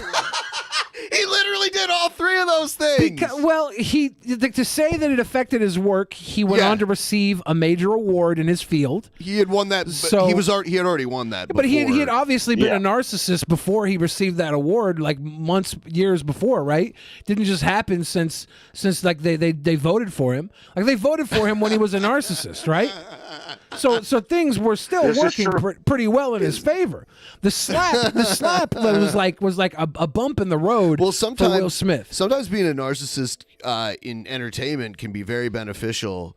Thinking very highly of oneself. How highly can you think of yourself when he thinks really high? He's a river to his people. Did you know that, Billy? That sounds like empathy to me. They're saying Will Smith's lacking empathy. God, the things God has sent me to do. Now you could fall that under believing others are inferior because he felt like he had to protect people. He's like, I have to protect these people. I get to protect these people. That might be a sign of him being thinking he's superior to people. But he thinks he's superior to people. The idea he thinks he can get on stage, and he's right in some ways because he can get on stage and slap the fuck out of Chris Rock, and nothing happened to him so far. Yeah, so except for people making fun of him, which is why he did it, because he was getting made fun of. How highly can you think of yourself if you're winning awards for being the best in your field? Like that, you got to think higher than everybody else at that point when they already think you're the best. It's hard to be a narcissist under these qualifications for Will Smith. Do you think that he thought he was going to win that night? Who were the other nominees? I think so. Who else was nominated? Javier Bardem. I know just because the joke was made right before. I'm gonna look up the entire thing. Best leading actor. Oscars 2022. He's a river to his people. Where is this little tootie? Let's take 1 second. And then he compared himself to the character that he played in the movie, Venus and Serena Williams' father. Like what he did is even comparable to that. And he was also denounced by... Why don't we have that message? I think it's written. Let me see. Let's find that because you brought it up multiple times. I haven't even read what it is yet. What was his name again? Richard Williams, probably, since he's Venus and Serena's father. Yeah. I couldn't remember if it was Richard or not. Another Will, by the way, Williams. They're all Will. They got all Will energy. The Williams family. They'll all probably slap you. Big Willie style. All in it. Getting jiggy with it. Now, this is from Fox News, but... Will Smith should be stripped of the Oscar, Richard Williams' estranged daughter says? Oh, hold on. Yeah, that's daughter. Hold on. Let me find a different one. That's wrong. Estranged daughter, too. It sounds like she's not supportive of the family. Yeah, here it is. Richard Williams condemns Will Smith's onstage slap of Chris Rock at the Oscars. Yeah, this is what I was looking for. The other one. So he says... we don't know all the details of what happened, but we don't condone anyone hitting anyone else unless it's in self-defense. That's a fine post to make. And Will Smith went on to say, like the crazy father, just like they said about Richard Williams. Like I think saying we don't condone anyone hitting anyone else, it's not necessarily saying like Will Smith is a fucking piece of shit and needs to have his Oscar removed, right? Like he didn't say that. Like the other title said. That article was wrong. Yeah. So this is a perfectly reasonable take to make, especially if Will Smith is evoking your name moments after hitting somebody. You can say, I don't think we should hit anybody. We shouldn't. That's fair. Yeah. The other people that were up for the awards, I believe, were Will Smith for King Richard, Andrew Garfield for Tick, Tick, Boom, which was a Netflix production. And I heard good things about Tick, Tick, Boom. I haven't seen it yet. Benedict Cumberbatch for The Power of the Dog. I would love to watch that. I haven't seen it either. What is that? Denzel Washington for The Tragedy of Macbeth. Very well could have won. And then Javier Bardem for Being the Ricardos. Don't know if he was going to win. He played Desi Arnaz in the Amazon Studios Being the Ricardos. I did not hear good things about that flick. But so it was an Amazon movie, a Netflix movie, An Apple original film, A24, Tragedy of Macbeth. The Denzel Washington definitely could have got the win. Yeah, I think Andrew Garfield could have. I don't know about The Power of the Dog, which also was Netflix. I wonder how The Power of the Dog fared. Benedict Cumberbatch is definitely a contender. We're talking Andrew Garfield, Will Smith, Benedict Cumberbatch, Denzel Washington, Javier Bardem, all great actors. Like this is nobody in this scene is incapable of winning the Oscar, I think. Denzel Washington doing Shakespeare and kind of making it his own, from what I've heard. It's Cohen. Joel Cohen was their director. Joel Cohen.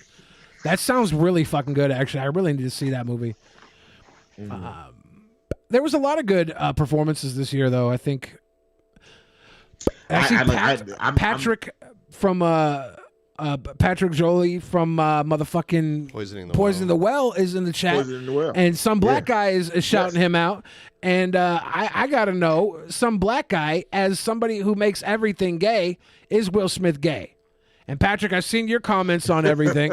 I've seen, because Derek, some black guy, has been releasing fucking short songs that are like gay songs, like gay lyrics to everything. They're fucking hilarious. So I think nice. I think Derek is the aficionado on queering for heterosexual viewpoints. What are your thoughts on Will Smith? Is he gay? Is he gay? And I'm trying to see what Patrick said. I'm trying to find what what Fat Pat Why said. do we need to know if Will Smith's gay right now? Why do we need to know?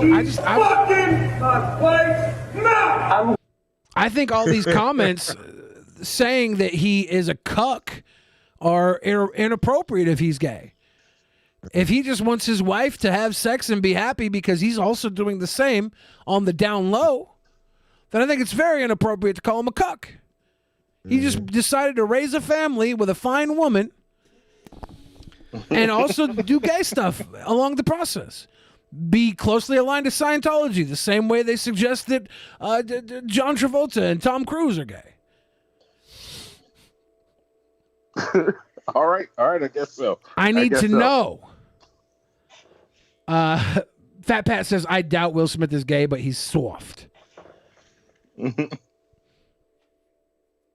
And some black guy says, strange thing is the tabloids are usually correct on which celebs are in the closet.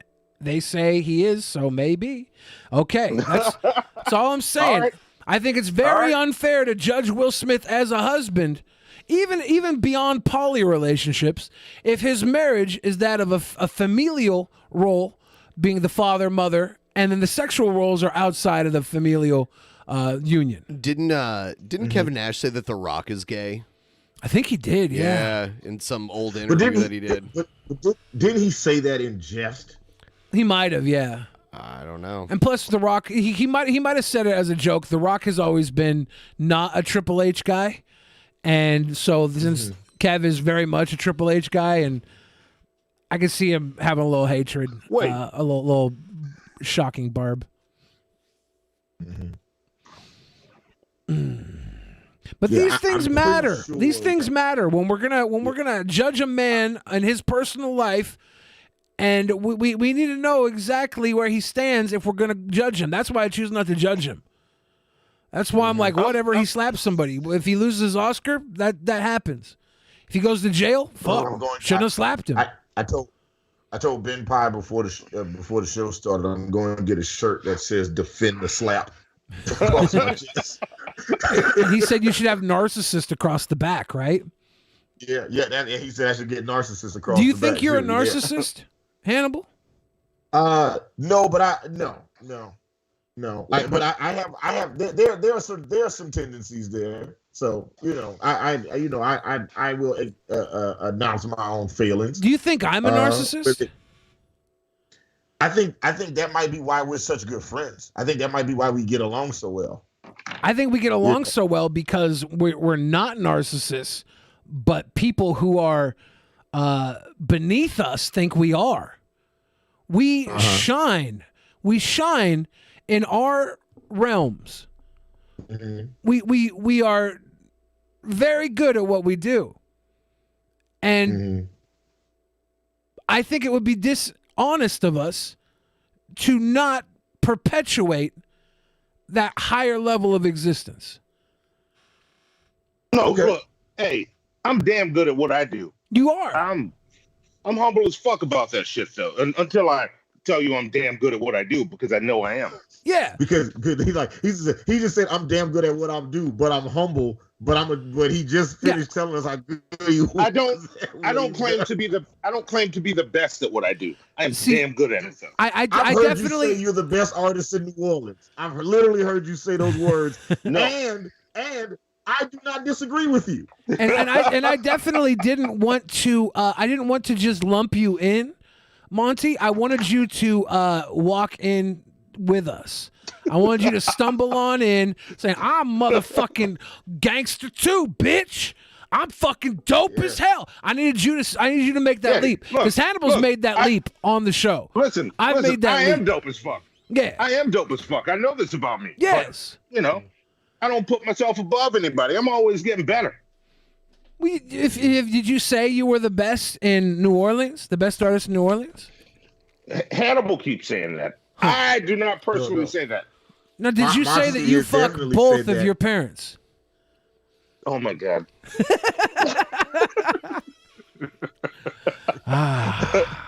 I can't walk out of that, or you'll play the fucking clip. No, I think that there's a reason that we're all here right now, because we do what we do very well, or else we wouldn't be here. This isn't just some. I took my $5 from your Patreon and started my own podcast. We've been running top tier, high caliber content for years. Yeah, I knew our Patreon money was looking a little light this month, Monty. Now we know where that money went. There it is. And look, Patrick. Yes, I'm not a movie star. I'm a superstar, Patrick. I'm a superstar. I have fucked both of my parents. Yes. He brags about that shit at every family gathering we have. He always talks about it, like just right to Mima and Pop-Pop's face. He says it too. Wait, whose face? Whose face? Mima and Pop-Pop.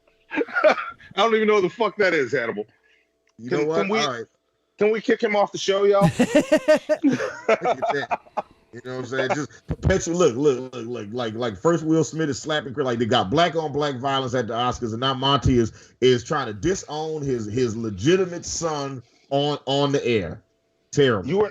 You are not my son, and you're not my father. So fuck you. I don't care.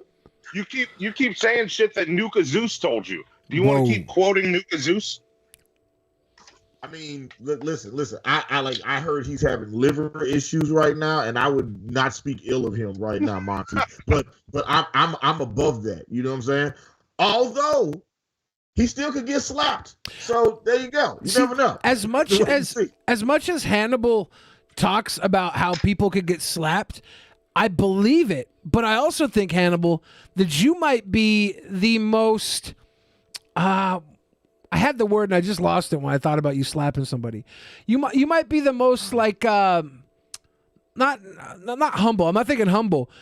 You might be like the nicest one out of all of us. Like the word I'm thinking of is, I don't know why I lost the fucking word. Like pleasant, you know? You're most respectful. You might be the most respectful one out of all of us.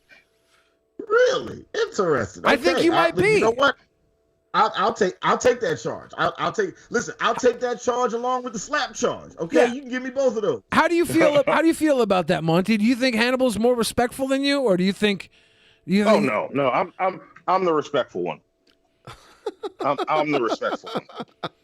There you go. Monty is a literal motherfucker, y'all. Just so y'all know. Oh my God.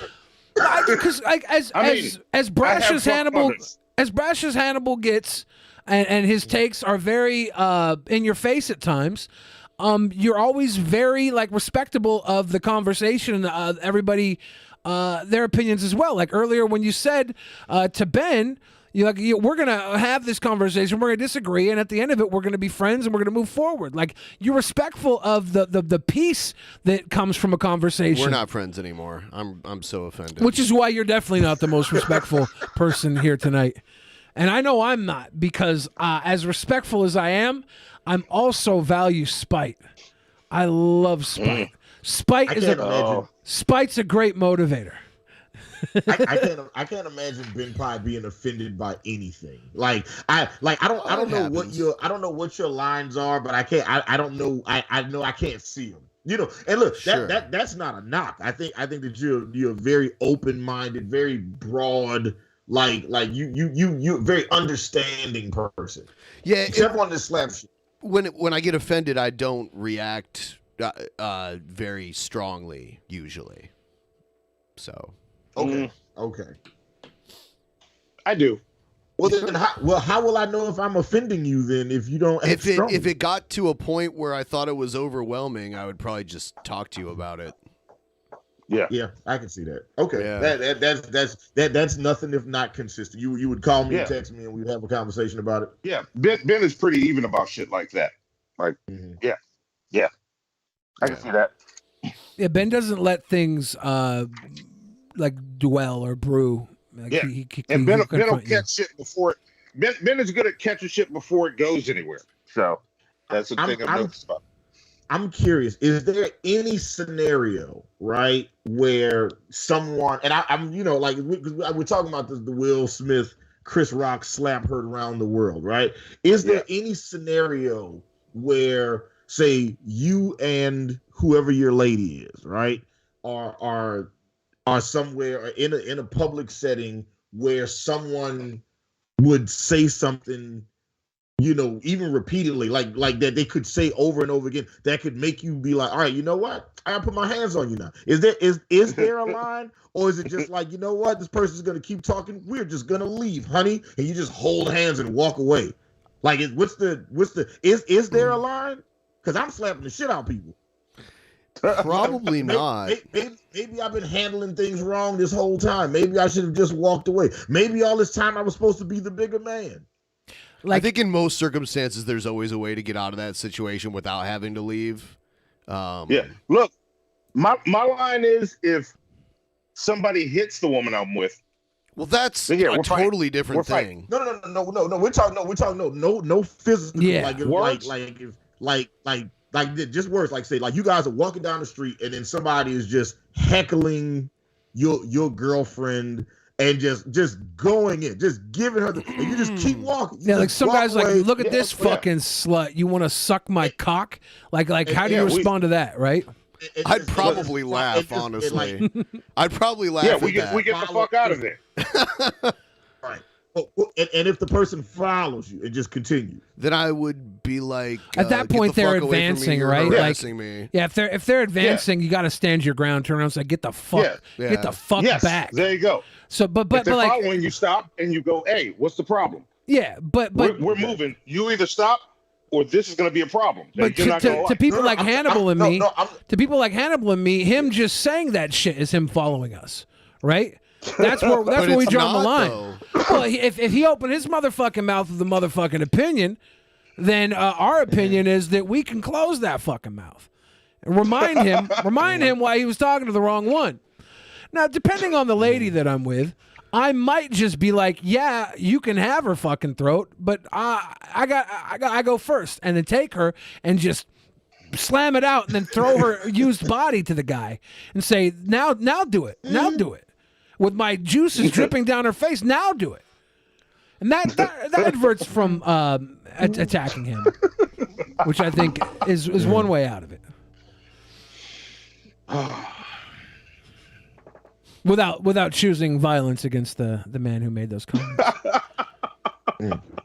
So if the person, if this fake hypothetical person in this scenario, like say you were in a bar and then you know this person starts heckling your girl, you guys leave, the person follows you and continues to heckle her, right? Yeah. But like there's a point where it actually there's a point where it actually becomes assault without even actually putting your hands on someone. especially when they're walking away from you. Yeah. Okay. If the person remains 6 feet away from you the entire time, but it's still this is a shit, very weird, unlikely scenario. Yeah. No. Listen, no. I'm asking the question because I'm trying to understand. Is there a point where anybody can say anything to you that would make you hit them in the throat or the stomach? No. And I mean, like, if they're following you, it goes beyond just saying something at that point, right? Yeah. Yeah. You turn and talk to them and go, "What's the problem?" And if that person doesn't engage you and just continues to just heckle your girl, you just walk away, right? I mean, I would scream at them and tell them to get the fuck away from me. All right, and then if this is a public place, everyone will be like, "What's going on?" And then other people would probably be like, "Yeah, what the fuck are you doing?" I don't know. Yeah. His bit is crushing right now, though. Like he's got everybody on the street laughing. They are like, "Man, this shit is dope." When you doing your type 5 at the Comedy Store, I want to come see this shit. You have to create this totally unlikely scenario where someone is following someone around, harassing you, and everyone thinks it's funny. I don't buy that scenario. It's not a real scenario. It is wildly. So I can't answer this question because it's no. The line I'm trying to figure out, Ben Pie, is just like what is there anything a person could say that would make you be like just slap the shit out of him?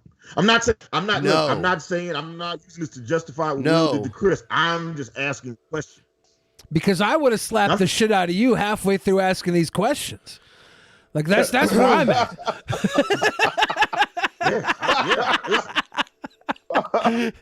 No, I don't know. Slapping you, it seems like a fucking problem because you got so many spikes on your mask. That's like that was by design. Actually. You got that was spike privilege. I added to the mask, to prevent slapping. There you go. Yeah. I knew one day I might be in a room with Will Smith. I had to protect myself.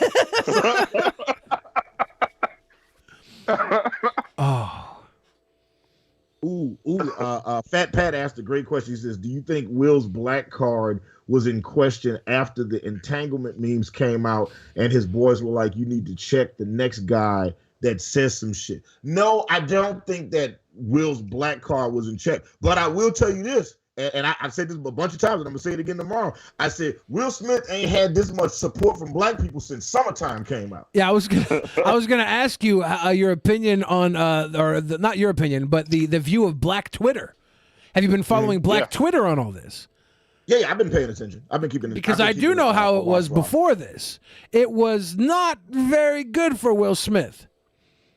Mm-hmm. It was a lot of memes about Will Smith's wife having sex with other guys.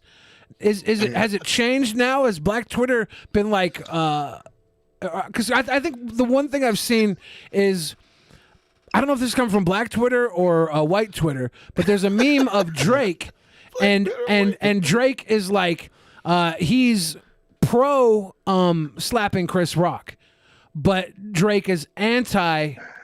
Drake is anti-slapping Chris Rock. I'm so bad at memes. This is me explaining them.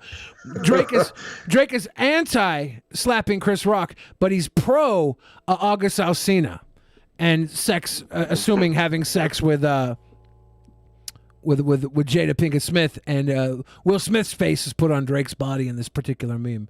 What side of Twitter is this coming from? I'm a boomer. That definitely feels like Black Twitter. What I've been seeing is the vast majority of Black women are very supportive of Will Smith's actions. Black men is kind of like 50-50. Like some people are like, yeah, that shit was if you try mine the same way that Chris tried his, and yeah, you might get slapped. And then other people was like, yeah, it's just a joke. Like, chill the fuck out. It was just a joke, and it wasn't even a good joke. It was not a good joke. But the vast majority of Black women, that I've seen, the vast majority are like very pro the slap. To me, the most offensive part of the joke was how bad the joke was. Yeah. Mm-hmm. Yeah. I mean, if he had come out and it was a full set of Jada jokes, we might have something here. Do you think so? We might. Yeah. I don't think. I think whether it's 1 or 100, the acceptability of it is the same. You shouldn't. No, because but it can happen at any time. I don't think it's like, well, there's 100 jokes against Jada Pinkett Smith and her free use vagina. Like I don't like that right there. Like it doesn't matter if it was just one about her hair or 1,000 about the fact that she's seeing other men. Like the difference is not a difference to me. If it was I'm saying if the whole thing was singling her out. He was scanning he was going through the crowd. I won't say scanning the crowd. He was going through the crowd one at a time. Bam, bam, here's yours, here's yours, here's yours. And that joke wasn't as good as some of the others. None of the jokes were good, but that one was kind of low bar and bullshit. It wasn't worth the slap. I think the slap was worth every moment that it made on TV. We got 2 shows worth of content out of it. You guys will probably talk about it tomorrow. Yeah. For my entertainment, yes. I love the slap for that because it's hilarious to watch. But I'm not for the reason. I think my opinion on this might even change if it was the exact same slap, the exact same everything up until Chris Rock's temperament changed about it. If Chris Rock was like, man, fuck, he fucking hit me for no reason, and Chris Rock looked like it was shaking him, maybe I'd have some empathy for the situation at that point too. But Chris Rock was just like, what the fuck? That was the greatest moment in television history. He literally said that sentiment immediately after it happened. So I'm like, yeah, it was. Whether it was fake or not, that's what it was. Yeah. If he'd have got hit in the face and it was like greatest moment in television history, I literally just got Fresh Prince from the Fresh Prince, right? And like followed with a joke and then just went right back into what he was doing. Oh, dude. Then I'd be like, oh, that fucking just consummate professional. I would have naturally tried to do a backflip, like just off that moment. I'd have just gone immediate backflip reaction. Yeah. Jada is too old for Drake. He likes them young. Wow. Wow. We don't know that. Everybody Watch that watching. shit forever, man. Everybody watching, I want you to go take an MBTI test and tell me your phenotype, or whatever the hell that shit is. I want you to tell me if you're a IQTP or whatever. If you're an IP2 or whatever the hell that shit is. An ENTP. I need to know every single one of yours alignment, okay? Everybody who watches this, I need to know exactly who I'm talking to so I can understand whether your opinion is going to matter to me or not. 'Cause some of you are going to react to this shit a certain way just because of your psychological makeup. And I care about every single one of you individually. That's why I have to know whether or not I can dismiss you individually. Not as a group. I'm not going to be dismissive as a group. That would be unfair. Just give me your psychological personality types so I can dismiss you on an individual basis. Fuck. Do you think they take his Oscar from him tomorrow? No, or sometime this week? I don't think they will. And even if they do, like, he already won, right? Like, you can't unfuck the cat. They can take it away. Yeah, but it's like we already know he won, right? Like Milli Vanilli won a Grammy. Yeah, but they won the Grammy. They had the Grammy. They like we still say they won a Grammy. No, they you just said they won a Grammy, right? Well, they won it in and it got relation to taken their away. performance. Yeah, the taking away part is not as important as the winning part. Like once the performance didn't earn the Grammy. That's why they lost it, right? It nullifies the importance of the winning part. Once you know your that peers slap had nothing to do with Will's performance. Yeah. Once you know your peers like voted you in and gave you that award, like take it away at that point. It's dead anyways. You're no longer chasing the award. It has like no value other than sentimental value. Once that you got means it, a lot to Will Smith. He's got all one could argue that because this is an unprecedented situation, that the Academy could have an unprecedented punishment. Like, you know, like this hasn't happened in Oscar history before. With the like death penalty. Yeah, well, so they might just be like, you know what, we're taking your Oscar, and you can't get nominated for another Oscar for like 20 years. He basically becomes Leonardo DiCaprio. The first ever like, you just execution carried out by the Academy. Now, I would think Trey Shea on stage and then just like catapult him somewhere. I would think that was too far. I think that was too far. I'd say, you know what, executing Will Smith for this is most definitely too far. Of course. If they took his Oscar away, if they put him in jail, if they fucking did all that other shit, I'd be like, whatever. It's the consequence of his actions. You know? Yeah. I'm not saying go around slap people and get away with it. That's not what I'm saying. Which execution style would Will Smith choose? Death by snoo snoo.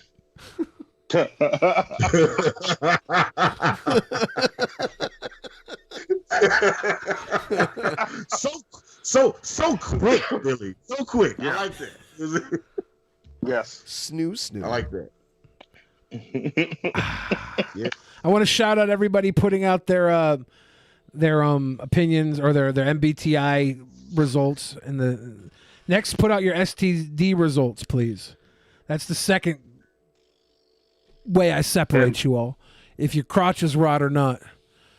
If your brains rot versus if your crotch is rot. So far, everybody who's added their MBTIs, none of you are on the do not call list. I'll call on all of you for your opinion so far. Are they on the do not resuscitate?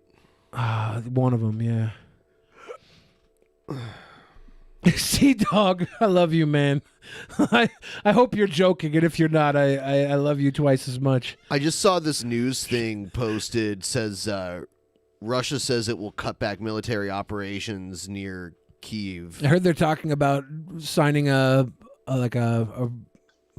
treaty or something, Yeah. a peace, a declaration of peace. All right. An armistice. Anybody watching the Lakers show on HBO? No, and I want to watch. I heard the show was fucking. It's about 4 episodes in. I'd recommend everybody go watch it. It's pretty good. It's pretty impressive. Okay. Listen, Do they show Magic Johnson getting the HIV on it? Yeah. Yeah, that's what I thought. That would be a big part of it. Yeah. But it's really it's like an HBO show. It feels like a Sopranos level of show, you know? When you first found out that Magic Johnson had HIV, did you think that it would be 2022 and Magic Johnson would still be alive? Not at all. Not in the slightest. I thought he looked more like I thought he looked more like a goddamn like a sickly person. He looks. He still Looks is fine. He's still like a athletic person, but he never got full blown AIDS, right? He just had HIV. Right. He could afford the experimental treatments at the time that keep most people alive now. I wonder that what have got it. Eazy-E like. It was. I think it went undetected in him for a very long time, and by the time it hit, it was already AIDS at that point. Yeah. Because I think Magic had enough money where he was able to get like the very, very, very, very best treatments of it. Like, who's the most famous person that died of AIDS after 1990? Oh, I don't know. After 1990? Yeah. When did Freddie Mercury die? Was it Eazy-E after 1990? And Freddie Mercury was 92, right? Yeah, it's probably Freddie Mercury. Jim Henson. He didn't die. Helen Keller or Anne Frank. Helen Keller. Oh my God. Yeah, like, are we just naming dead celebrities? Michael Jackson. Boy George is not dead, right? No, he's still alive. Eazy-E was 95. Did Left Eye has it, right? Did Left Eye die? Left Eye died in a car accident. Oh yeah, Lisa Left Eye. Okay, T-Boz. Chili has something. She got something from Usher, right? Does T-Boz have HIV? No, she has like sickle cell anemia or something. Yeah. I remember watching a documentary. That's what it was. I don't think she got that from Usher. She got that from her parents. Right. That's Chili a genetic disease. No, Chili got an STD from Usher, I heard. T-Boz got in common. Some hateful ass ain't giving us nothing worth a damn. There it is. Honestly, Will Smith should come up and slap me for asking these questions about TLC. Yeah, there you go. There you go. Lisa Left Eye Lopez was my favorite. When she died, I cried. Okay, yeah, she was. I had mixed. The funny thing is, I always had like a crush on T-Boz, and then now we're friends on Facebook, and it's just weird. like you're not supposed to like know who I am. We're not supposed to be friends. So the funny thing is, years ago, I did some songs for Left Eye's sister, and then after that, I got friend requests on Facebook from fucking T-Boz, and that was it. I mean, at one point I was friends with Questlove on Facebook too. So, you know, Would you? How do you feel about Will Smith's body of work in the music industry? Like what was peak Will Smith? Not necessarily record sales or anything, but you think like artistically, what would you say is the? Oh no, he's the rapper. I'm the DJ. That's okay. His best. Yeah. So his stuff with DJ Jazzy Jeff is the stuff that was better when he was like 15 or something. How old was he? Yeah, he was young. He was like 19, 20 in that age range. Yeah. Like somewhere between 17 to 20. That age range. He's the rapper. I'm the DJ. Or like Home Base. Those two albums. Was that probably Freddy like his best body Krueger of work. song back in the day that he did was hilarious. Nightmare on My Street. Nightmare on My Street. Yeah. Alexis Arquette, I guess, died of AIDS recently. Oh yeah. Is that the transgender Arquette? Okay. Yeah. Yes. The one she was in The Wedding Singer. She was the Arquette that wasn't a great actress and wasn't a WCW world champion. She was also in Pulp Fiction. Yeah. Yeah. Oh yeah. Yeah. All right. Super random. Yeah. The Arquettes are from Toledo originally. Toledo? You think they had glass air, like rich glass airs? Or Maybe because it was like the early generation, like the grandparents of that generation of David and all them. I unironically love Getting Jiggy With It. I don't like that song. I hate that song with my whole heart. DJ Jazzy Jeff could spin records like really well. Can I tell you why I love Getting Jiggy With It unironically? No. I'm afraid to know, but yeah, go ahead. I went to a one of those life classes you go to when you want to learn like how to break through your walls that you built up, and they Pavlovian response when we came back from lunch breaks. They played Getting Jiggy With It to get our attitude up. And so now whenever I think of Getting Jiggy With It, I get like Pavlovian responsive happy. You know what? They used to do that in my high school. Like sometimes in between classes and at the end of the day when we'd be let out of school, they'd play it. But it was "You're Unbelievable," you know that song? Yeah. So like, That's funny. Yeah. Do you have like a good response to that? I guess. Yeah. You know, it's not a song I would normally like put on, but I guess when it comes on the radio, I'm like, oh, you know, this is all right. Yeah. It's a throwback. I don't have that connection to that song, but it's a good song. Yeah, I think Unbelievable is probably better than Getting Jiggy With It, but Getting Jiggy With It just hits. It triggers me every time. I'm like, fuck, I'm happy now, bitch. I'm happy. It triggers me in the opposite direction. Like, Wild Wild West, trash. The movie and the song. Yes, both. I was never really a Cisco fan anyway, right? Or no, that wasn't Cisco, was it? Or was it? No, that was Cisco. Okay. Cisco Adler? That was what song? In Wild Wild West. Oh, that sang the Stevie Wonder part. Oh, okay, okay. But to be fair, Ben Pye, I get a very distinct impression that you are not a fan nor have been a fan of contemporary R&B. No. So you not liking Cisco would be akin to, like, I don't know, me not liking opera music. Or you not liking Boy Kisses. I also didn't like R. Kelly. It's a preference. You know. Man, you listen. You missed out. He was the king of R&B. All right, like he was the best thing that happened to R&B. Like he was the best R&B artist in 2 different decades. Yeah. Ben, do you think that your disdain for Cisco is because you were more of a fan of Captain Cisco from Deep Space Nine? I didn't say I had like disdain Your for dislike. him. I was just never a fan. Your lack of appreciation for Cisco the singer, is it because of Captain that's Cisco better. Yeah. and Deep Space Nine? I like Captain Cisco a lot. So did you already have your Cisco picked? You're like, there's no room for more Ciscos. You can't replace my Cisco. He could be stained by Cisco foods. You know, they deliver all the trash to the worst restaurants you go to. This is true. Cisco does make terrible food, but like Captain Benjamin Lafayette Cisco, maybe that's look. If I had to pick my favorite Cisco, then the fictional captain of Deep Space Nine is definitely number 1. Did you guys ever drink Cisco when you were kids? The alcoholic beverage that was like colored? No, there's a whole lot of things called Cisco. There's Cisco Systems, which is like a tech company. Yeah. There's all kinds of shit. I remember there was like an underage drinking party in my backyard, and this 15-year-old girl drank a bottle of Cisco and was vomiting all over my dad's tent. Because my dad had his tent set up in the backyard because he came back from camping. She was Technicolor vomiting this Cisco. It was like ruby red, and there was another one that was like blue, and I think someone else was puking up. It was so gross. And I'll always remember that as the Cisco that takes my mind space when I hear Cisco. Not Thong Song, not Captain Cisco. I was never a Deep Space Niner. Not Cisco Systems, not Cisco Food Delivery. It's that fucking underage girl puking all over my goddamn backyard, my dad's tent. All right. Billy getting kids drunk. I was like 1 year older than her, and I didn't get her drunk. It was the fucking. Wow, what a disgusting power dynamic. I wasn't hanging out with her. She was just in my backyard. I didn't have control over my backyard. We didn't have a lock on our gate. People would just come lock on our gate. Yeah, we knew we were the feral household, and people would just come over and party because we were feral.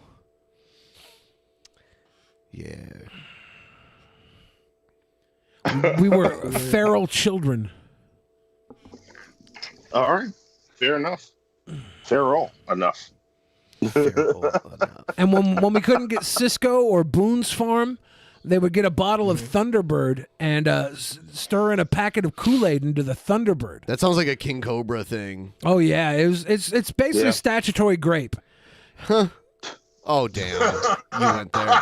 Here's check out King Cobra had a birthday recently. What up, YouTube? It's your boy King Cobra, and it is my 31st birthday.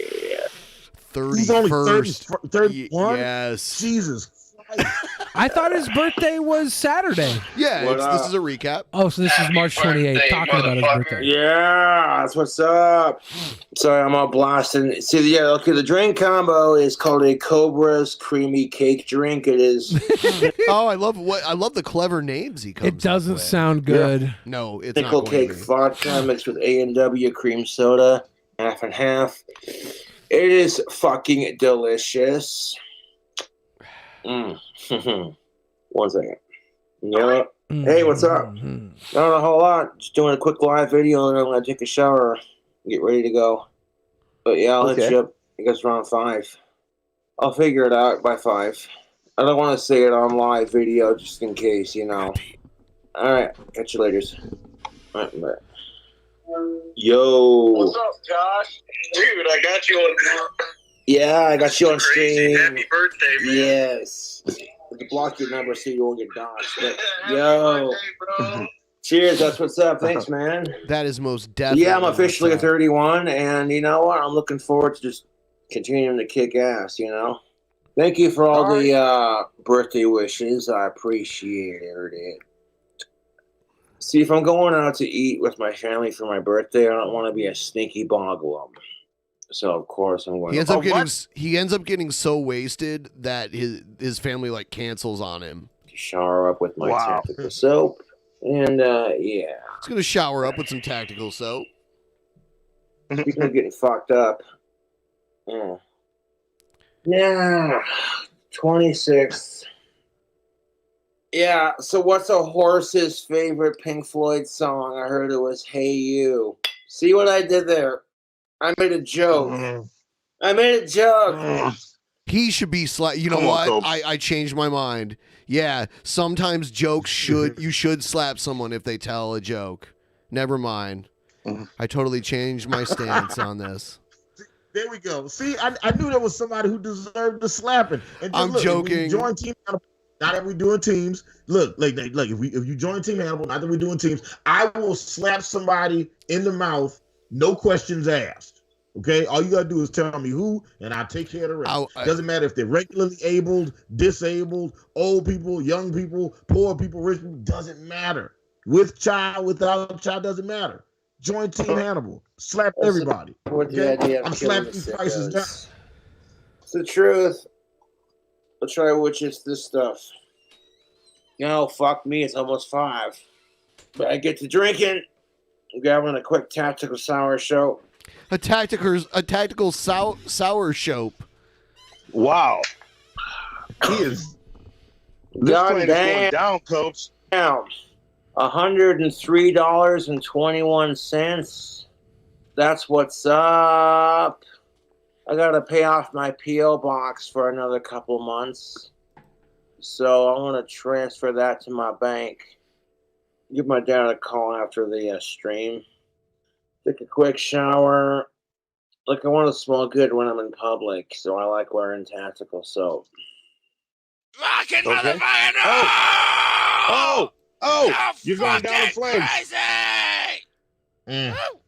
Sorry, it's the weekend and I'm a little. My God. I'm gonna wrap this stream up, YouTube. That bottle's almost gone. I like how he got a lighter necklace for his collar so that he doesn't lose his lighter. He's killing it. Just doing some What was the exact beverage mixture for the cake? It was cream soda and this flavored vodka. The cake flavored vodka? Yeah. It's pretty basic. Yeah, it probably doesn't taste bad because it's too. Yeah. He didn't follow his normal rules where he just puts in like 10 ingredients. Yeah, that don't really mix. Like he has to randomly put Doritos in anything he eats or drinks. Yeah. Yeah. The Cobra is a Doritos month shit's older than I am. It gross. looks like he's been living in the streets of some Eastern European front line because he has. It's hard. Oh, It's hard still growing up in burns. Casper, a sexy gothic bad boy YouTube superstar. I had to clean this room the other night shit. because I like projectile vomited like in that direction. Damn. Yeah. Oh, yes, I'm good. Dude, Pinnacle Cake Vodka is so delicious, and you mix it with A&W cream soda. Just enjoying my birthday, dude. That's what today's all about. Just, you know what I'm saying? Forget about the depression of everything and just, you know. That's very telling. But, like, yeah, man. Forget about He's about to crash. I'll catch you later. I think that resonates with all of us here. We like to forget about the depression of everything and have a good time. You too. Guess I'm not good enough. Except Hannibal. For some reason, your life is fucking perfect. He just said, Is his name Josh? Josh, yeah. He's like, I guess I'm not good enough. Yeah, the JFS and at the end of King Cobra, JFS stands for Josh fucking Saunders. It's not fucking. It's actually his middle name, but I can't remember what it is. I know what it is. It's Faye. Faye. But I like to say Josh fucking Saunders. Said you're too drunk. Did he break his mic again? So listen, because this is the part where he explains where his family like canceled his birthday dinner on him because he's so trashed. But yeah, he didn't turn his mic on at first. Guess I'm not good enough Guess I'm to not. celebrate my 31st birthday with my dad. My dad showed up to my apartment, said you're too drunk, and I'm like, really? So it opens another. I'll show you drunk. I'll show you It's drunk. supposed to be my one special day. I can't even get blackout drunk on my birthday without being told, you're not good enough. That's what it feels like. I can't even get blackout drunk. Real quick question, going back to Will Smith. Do you think that Will Smith's allegiance with Scientology is keeping him from getting mental health help? I don't know how deep it goes. Yeah, I know, right? I just thought about that because they shun against it, right?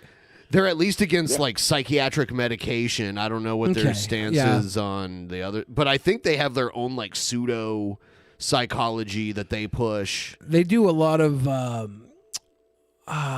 rehabilitation centers for drug use. Like programming. It's Yeah. like weird programming. Yeah, but humans are very programmable, so it's interesting that they choose to program people to stop doing drugs. Like they're straight up saying that we're programming. Whatever, dude. My dad came up to me and he said, "We'll celebrate your birthday tomorrow." And I'm like, personally, right now, I'm like, don't even bother. You don't want to celebrate my birthday now because I'm too drunk. Then don't bother celebrating it, period. You know what sucks is I set something up with his dad. I had a girl come out to fly out for his dinner. Did you really? Yeah, and he fucking blew it. And his dad ended up fucking her. My dad, but he pisses me off. You know what I'm saying? You're like, you're too drunk. You want to see you too drunk? I'll show you too drunk. All you had to say was, "Yeah, son, I'll take you and celebrate your birthday. Who cares how drunk you are?" Who cares how drunk you are? Nope. Can't Nobody even wants do to that. carry you. I gave my dad a chance. I said, maybe he'll come back.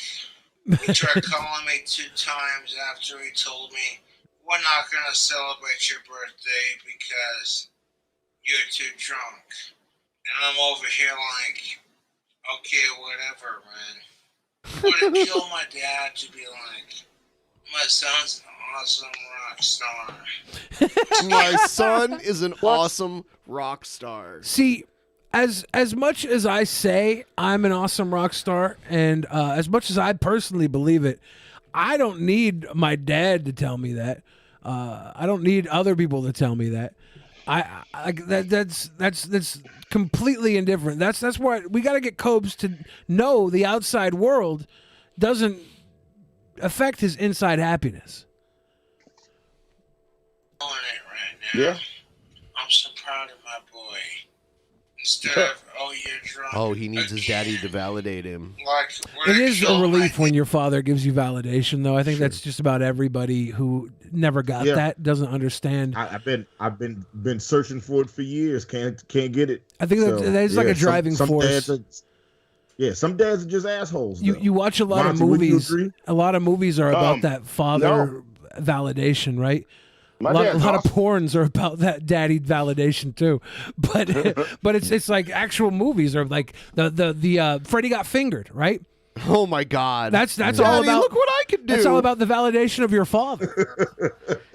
Yeah, at the end he jerks off an elephant and sprays it all over his dad. Yeah, he gets all this money and like cuts a roof. He cuts his dad's bedroom off of his house and ships him to the Middle East, so that when his dad wakes up and walks outside, he's there with an elephant and he shoots elephant cum all over his dad. And he makes his dad proud. And it's great because his dad all his dad ever wanted him to do, was be successful. It's such a fucked up And movie. the whole time he thinks his dad hates him.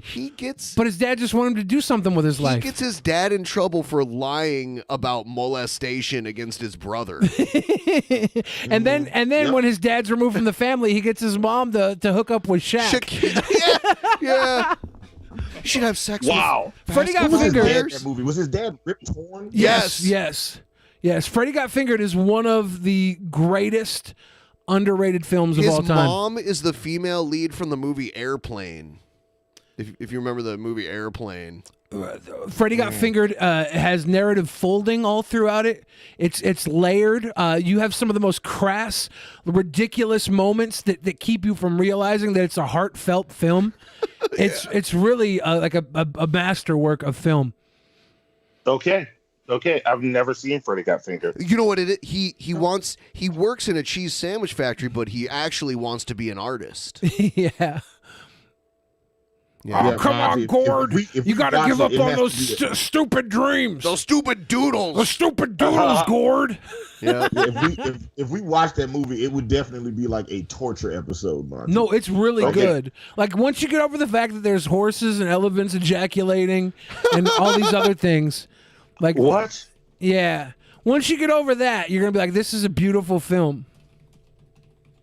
Okay. It really is. Okay. It really is. It evokes that family connection of father-son bonding. And you just have to think his mom gets blown the fuck out by Shaq. You have to think that. I'm so confused. It's a classic. Yes. Small Phallic Objects is Freddy Got Fingered is a great classic. It really is. It came out on 4/20. I remember I went to go see it. I was baked as fuck. What year? 2002? No, it was. Let me see what year it came out. I think it might have been 2000. Was was Columbine in 2000 or 1999? 99. I was still in high school in 99. Yeah, I thought it was 99. Freddy Got Fingered came out in 2001. Okay. April 20th, 2001. Yeah. That movie I went to see with my dad. In a pre-9/11 world. 2001 Yeah. Pre 9/11 world, huh? Yeah, April. Yeah. Yeah. Yep. Yeah, I went to see that with my dad, and afterwards we would always joke about it. And one day I was camping outside of a 99-cent store to buy a VCR for 99 cents. And my dad showed up with all my friends. We're out camping outside the store, and he had just caught a fish out of the Puget Sound, and he came up with a fish between bread. He's like, "Billy, I brought you a fish sandwich. Yeah, I made you a fish sandwich." Yeah, I was like, "That's funny, Dad. That was great. That was a great thing, Dad. Thank you." Because when we watch that movie, like my dad, he likes good films, right? He's an action movie guy. He likes a good kick-ass film, you know. And when he watched that, he knew what it was too. He was like, "This is a father-son bonding movie," and I lucked out by seeing it with my son, and it was a bonding moment. I'll play the trailer really quick. I think we can get away with fucking the trailer. great. I'll just cut it out with the YouTube editor if it triggers. Like, Yeah. trailers aren't always triggering unless they have like a big song in them. Usually, There might be music in it. I can't remember what was on the soundtrack. But Beam we'll see. Butterfly, Sugar, Baby. Joe knew it was 2001. Of course. King. Beam Butterfly, Sugar, Baby. That was from the Orange County film. That was in that all the time. Orange County. Yeah. Orange County had so many celebrities' kids in it. Even the theme song Tom for Hanks. it was a celebrity kid. Yeah, Colin Hanks, Jack Black. It's yours. Hop in. LeBaron. It's a LeBaron. A LeBaron. Look, it says number one son on the license plate. That's me. I'm the number one son. But he has a brother. So It's never easy to let go. You make your daddy proud. You hear me? I'm gonna make you so proud. You make your daddy Y'all proud. fine watching this shit, man. My Proud. dad- I love this part right here. Get the hell away! Get the fuck out of my way! About starting to work at the sandwich factory tomorrow? Hello? Can you hear me? There's probably people at the factory that have been making cheese sandwiches their entire lives, and they're gonna look at me, look at me, look at me, look at me, look at me, and they're gonna call me a loser. Ooh, you can't hurt me! Not with my cheese helmet! Hello? What the fuck? Hello? He couldn't handle the complexities of making a cheese sandwich, so now he's back home.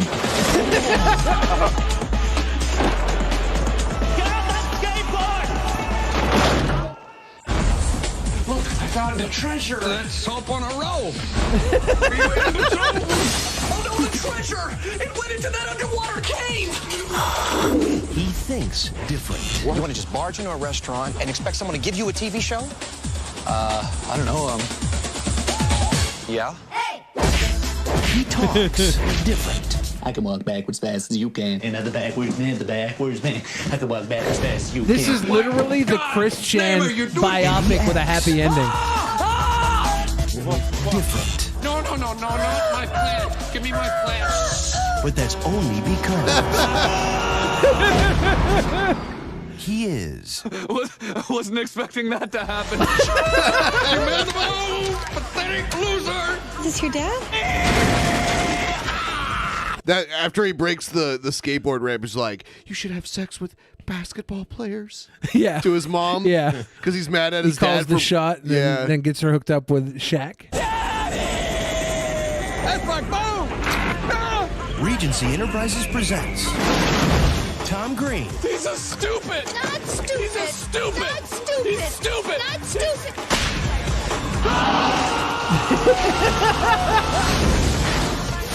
Freddy Got Fingered. Now, if you'll excuse me, I still have some work to do. Daddy, would you like some sausage? Daddy, would you like some sausage? We're real proud of him. I think I could have come up with a better title. Yeah. Yeah, this would would probably be a torture episode. All right. It's We you do might need to cry. plan one of those. You might cry. That might be the torture that it touches your heart. You might want to get up and slap the movie because it's gonna cut you. It's gonna hit you where you. It's gonna hit you emotionally.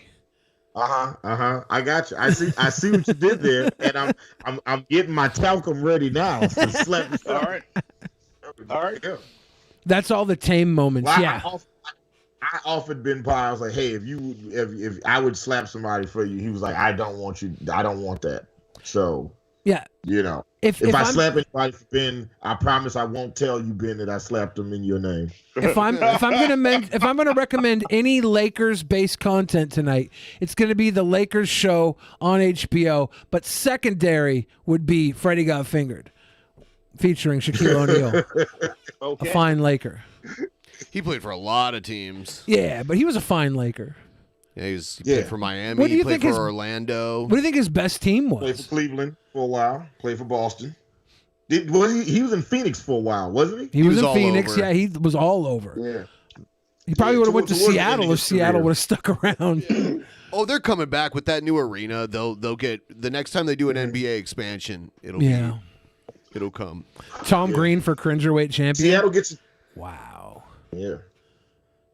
Yeah, he would definitely Tom Green was one of those things that was like he was really popular and then just one day wasn't. What was the thing that why did he go away? Was it a drug thing? Was it a mental thing? No, it just he just kind of fizzled out, and he got divorced from Drew Barrymore. He probably made a lot of honestly, he probably got paid a lot in that divorce, like a decent amount. Did he have a mental breakdown? Probably because that probably led to it and shit. I think he was given a talk show a couple times, and it just now he's back in Canada. He moved, he bought some big property up in Canada and just lives up there in the middle of nowhere. I think his main shtick basically became impossible. Yeah, because he was a real life troll, a troll that not on the internet but in your face troll people. Yeah, he was the IRL before IRL was a thing. Yeah, he was the original. But he was funny with it. He did get assaulted a couple times too. Yeah. He swam across Lake Washington, the lake between Bellevue and Seattle. It was kind of funny. He did a whole bit. Then all these news channels came out to watch him do it. I heard he wrote the Bum Bum song in Seattle. That's why the Bum Bum is on the Swedish hospital. Across from the Swedish hospital. Yeah. He was at a cafe, wrote it on a napkin, I guess. It's the Swedish it's the Swedish Medical Center in Capitol Hill is where that sign is that he's rubbing his ass on in the song. Yeah. He is 90% reaction comedy. Some of it is just good old-fashioned and slapstick. He had a falling out with his sidekick, Glenn Humplink. Oh, really? Oh, yeah. He still talks to the one guy, Phil, the guy that would sit in the window in the back and drink coffee and laugh his ass off. But, him and Glenn Humplink had a falling out. Eric Andre almost got shot, yeah. Go on, sorry. Yeah, wait, it was that Tim... he had some kind of cancer, right? Tom Green had testicular cancer. He did a special on air having it removed, right? Yeah, that's what it was. Okay, that's and that was when I remember him kind of fading away as he was doing. What ended up happening to him? What ended up happening to him is he started because I guess he stopped getting solid work. He'd get work here and there, he was on Celebrity Apprentice and shit. But then he stopped getting solid work, and he decided to just create the first live before you could live stream on YouTube. He created his own live streaming website channel that he would do shows on, and since he had connections, I remember that. He could get famous people from LA where he lived at the time to come in. Yeah. But then 4chan noticed him and he started getting like relentlessly trolled. Like really bad. Yeah, that's fucked and up. that kind of fucked with him a little bit. I remember he would have these house parties and stream them live, and he had cameras everywhere. It kind of influenced me in a lot of ways. Cause and he would have people call in and shit, and like have viewers call in, and he put them up on video and talk to them. It was really ahead of its time. Mm-hmm.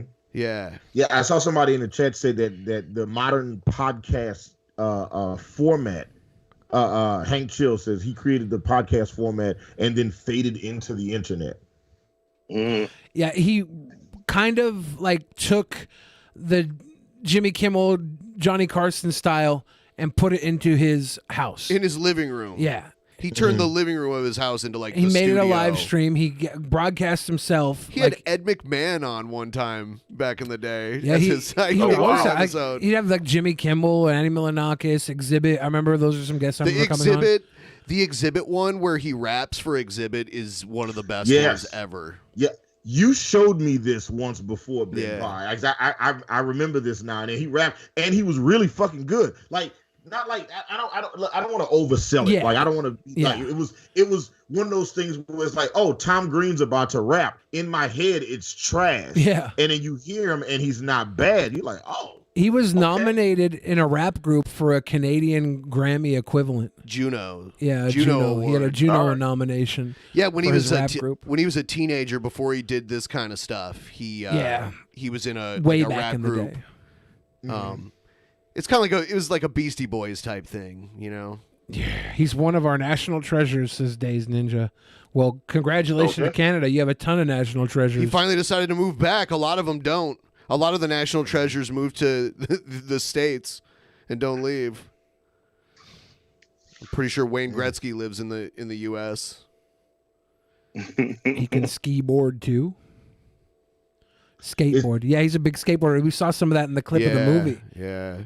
Yeah, the opening scene is he's skateboarding through a mall. But everybody should watch Freddy Got Fingered. Harlan Williams is in it for a little while. Freddy Got Fingered? Yeah.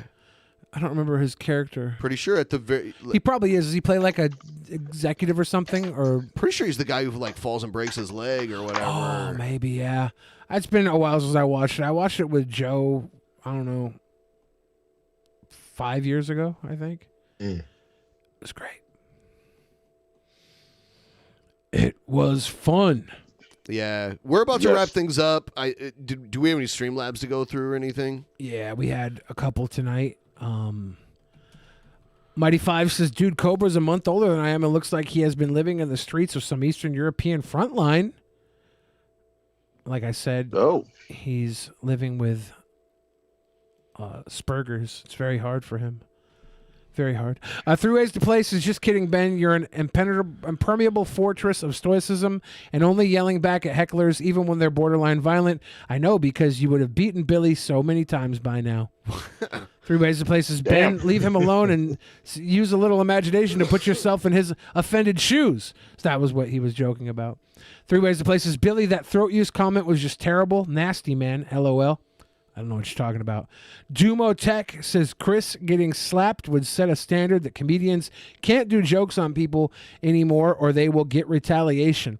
I think comedians have to do jokes on people double time now to let you know that it's not going to happen, right? Like, this is an outlier. And if you come up beyond that, they should probably have security ready to jump anybody that comes up on stage, like at a wrestling event. Mighty Fair Five. enough. Gave big love. What was that? I said fair enough. Fair enough. Seth looks says you got to end at 30%. For real. 29.50 is not good enough. Mighty Five gave big love. Three Ways to Places. I normally cringe when I listen to my own music, even if I like it. Billy is smiling so egomaniacally. LOL. I mean, why wouldn't I smile?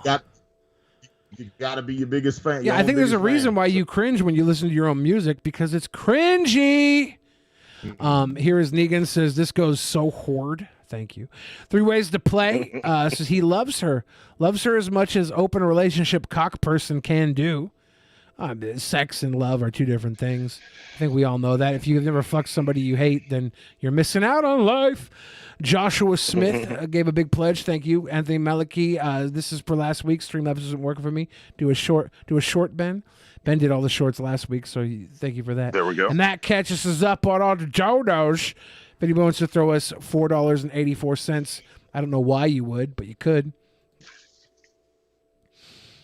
Oh, and just to get it to the 30%, like if nothing else. Yeah, exactly. When I threw the pee on my first Drunken Peasants episode, audience was responding, and they were saying, I will hit you. I will throw pee at you. You can't do that. And I was like, guys, it was a joke. It wasn't even real. I know, but it was kayfabe. But I in the moment when people thought it was real, I was like, guys, it's a joke. You can't retaliate to jokes like that. They're like, you threw pee at him. I will find you. I will hit you. I will kill you. I was like, guys, it was just a joke. I threw pee on him as a joke. You can't retaliate to jokes with physical violence. That was literally my first foray into this world. Was trolling people saying you can't hurt somebody over jokes. Just thought I would put that out there at the end of tonight's episode. Now that we've had our discussion. I see people asking if there's going to be a post show. We're not going to do one tonight, but we'll be doing another one soon. And Thursday we have to do our movie review before the end of the month, so we'll be doing that. What's the movie review? We don't know yet. We'll have to figure that out. Yeah, you guys should watch Freddy Got Fingered. Probably. There you go. Daddy, would There you you like go. some There's your movie. sausage? Yeah, if you guys want to wait and see what we watch, maybe don't watch Freddy Got Fingered this soon, because maybe we'll watch it. But no guarantees. No guarantees. We're coming to get you, Bill. You better not. I want all of you at home to chill. Realize you're not on TV. You're not a multimillionaire. If you hit Chris Rock or me, it's going to be very bad for you. A 31%. Thank you. We did. I feel like they should give $2 more to get you to $250 at least. Exactly. Now, this is the forever chase. It's good that this is the end of the first show and we're at 31%, because normally by the end of Thursday I'm trying to at least get to 50%. So this is very promising. Yeah. That's awesome. Oh yeah. What condition my condition was in? The benefits of the zebra effect. There you go. Zebra. Yes. And we have established that Hannibal and Monty are the white stripes. Yes. We are the white stripes. Steady as she goes. 1,000 Nation Army couldn't hold me down. I think it was like people couldn't tell if they were brother and sister or if they were a couple. Yeah. They were a couple, but they weren't together, right? They had been married, but they were like still in a band, but they were no longer together. Didn't they tell people they were like brother and sister at Yeah, first? because they didn't want people to wonder why they were together, right? I always looked at them as, the real life versions of Quicksilver and Scarlet Witch. Yeah. Okay. Yeah. I have a, there was an ancestral vibe from those two. I have a hot friend. friend. They're brother and sister, but I'm pretty sure they're fucking. I have a hot friend that always gets like backstage at Jack White's concerts. Pretty sure she earned that spot. I'm very, very, very proud of her for getting that hookup. I saw them play in all kinds of small venues back in the day because they're from Detroit and they used to play in Northwest Ohio all the time. Okay. I've seen the White Stripes once. Yeah, once. One time. They were dope. It was a good show. Have you seen the Brown Stripes and White Linen? It's a shitty cover band. I like that Billy just like throws it off the backboard to himself and then slams it. He's like, I get the assist, the rebound, and the points. I always give about a second for somebody else to take it. I always have a pause just so someone else can have it. But then I gotta dunk it, right? I got it. Yeah, just a second. Just a second. We are going to wrap up the show. We'll see you guys on Thursday. If you want more content tomorrow over on my channel, on the Ben Pie channel, I'll be doing streams tomorrow night. And also Hannibal Monty, they do a stream. Yes, we'll be live tomorrow. Fact, what time are you doing your stream so we can do ours slightly earlier? I normally do mine at like 6:15 Pacific. Is normally around when I start. There we go. Perfect. 9:15 Eastern. All right, so I am Hannibal the Beat Animal. Yes. And I'm Monty. And I am pro slap. Monty's anti-slap. Tomorrow we are talking about anti-slap. We are talking about the Chris Rock, Will Smith shit, and we're gonna do basically the same thing we did tonight with slightly different content. So tune in. Let's talk some shit. Let's talk some shit, y'all. Defend the slap. Good night, everybody. Good night. Good night.